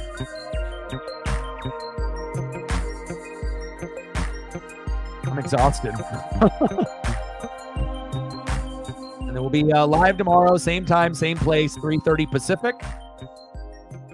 Mariners and Guardians game number 2. And guess who's on the mound? Woo! It's Brian Wu, baby. We're winning that start. It's going to be tough, but I can't wait to be able to see what Brian Wu come out with some electricity, baby.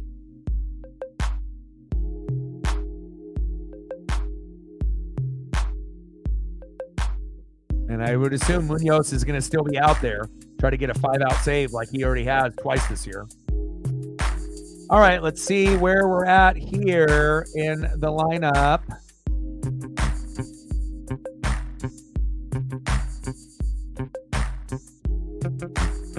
Paisley's like, Dad, I'm hungry for dinner and you need to take me for a walk. I know. The game is going long. I'm trying to grind for you. Trying to be able to get that dog food money, pay the bill money. Like, Dad.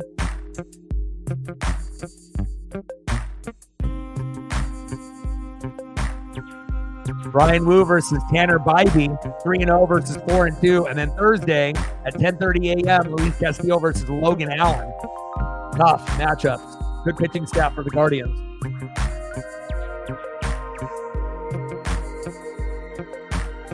Raley got ejected. Victor Robles is coming out. Raley got ejected, not Cal Raleigh. Raley, not Cal. Raley, not Cal. Raley, not Cal. Next up, 2 for 4 with a run and an RBI. The best player on the team, Jose Ramirez. He does everything.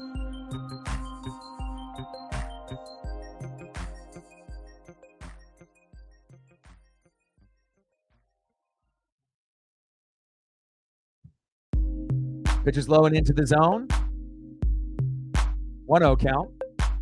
Come on, Munoz. 5-out save. Let's do it, baby. Let's go. I wonder what the record is on 5-out saves in a season. Someone needs to look that up. Ramirez pops up. Victor Robles just entered the game in left field. Don't do anything stupid. 1 away. Like in his first game where he jumped off 1 foot trying to do like an Air Jordan catch and fucking dropped it. But since then, Robles has actually been pretty good.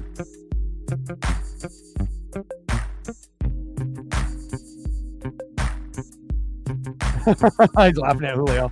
Next up, first baseman Josh Naylor, 1 for 3, 2 runs, a base on ball, and a K. Let's go Mariners. Oh, doggy dog's stomach is empty and is hungry. Naylor crushes that. Line drive. Haniger, there we go. 2 away. Woo! Let's go, baby. Bye-bye, Jose. Bye-bye, Josh. Next up, DHing for the Guardians, David French Fry. Let's go, David.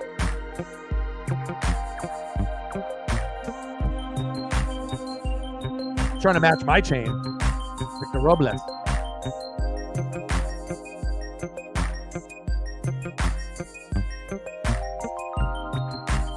David French Fry up next.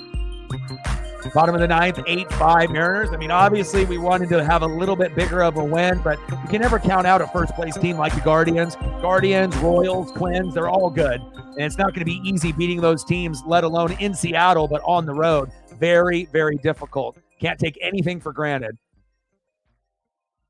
Little dribbler. Let's go.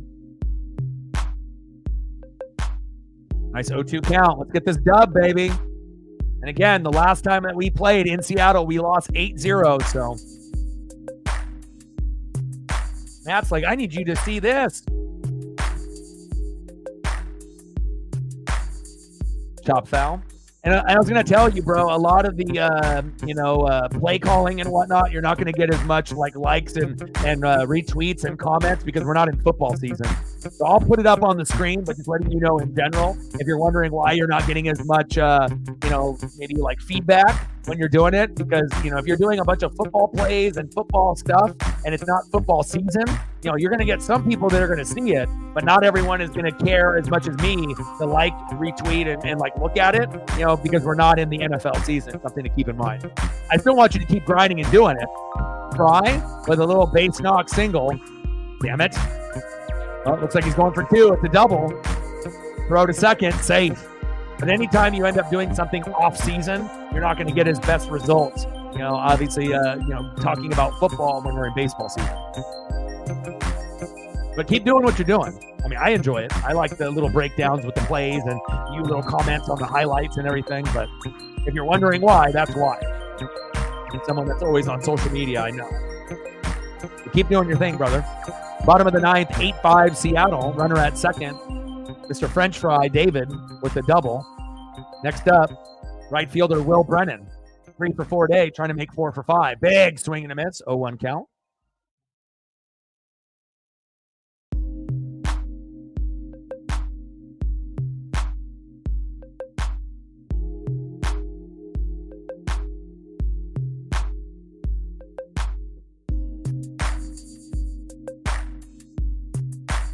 Oh, 1 count. Now 0-2 to Will Brennan. I think Paisley's getting ornery. I heard someone in the living room scream.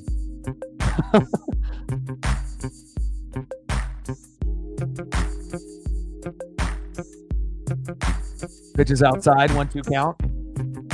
Swifties won't because they don't understand it. I mean, hell, you got people in here that are fanatics that aren't going to understand it. Obviously we go deeper than any channel with analytics and metrics. And once you start going into play calling and breakdowns and play evaluation, it's only going to grab 2% of the fan base that are going to understand it. And also it depends on if you played. If you played football, then you're going to understand it a little bit more. But if you didn't, you're probably not going to understand it. It's just going to go over everyone's head, Just being honest and real, you know that. Because again, imagine if you didn't play football, that would be like a foreign language deal. You wouldn't even understand what the hell's going on. You can play Madden and college football, but that doesn't mean you understand it. You know what I mean? Bottom of the ninth, 8-5 Mariners. Runner at second, 2 outs. 1-2 pitch to Will Brennan. Got him!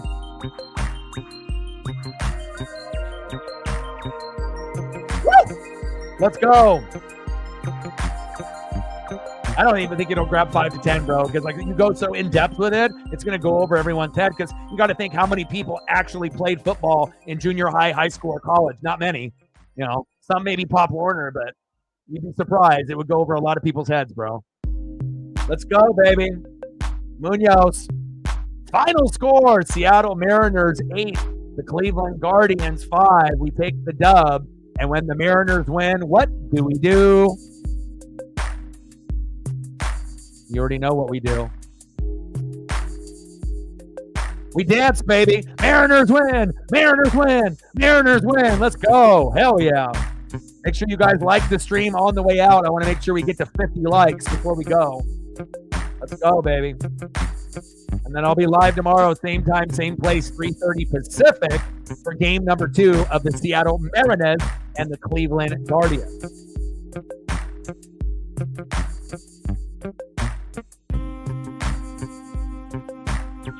Because there's going to be people like me and Reflect that will understand the basic concept, you know what I mean? But again, for the average person or for even people that play Madden or college football, some of this might make sense. But if you didn't play football and you're not playing Madden or college football on Xbox or PlayStation, it's going to go over a lot of people's heads.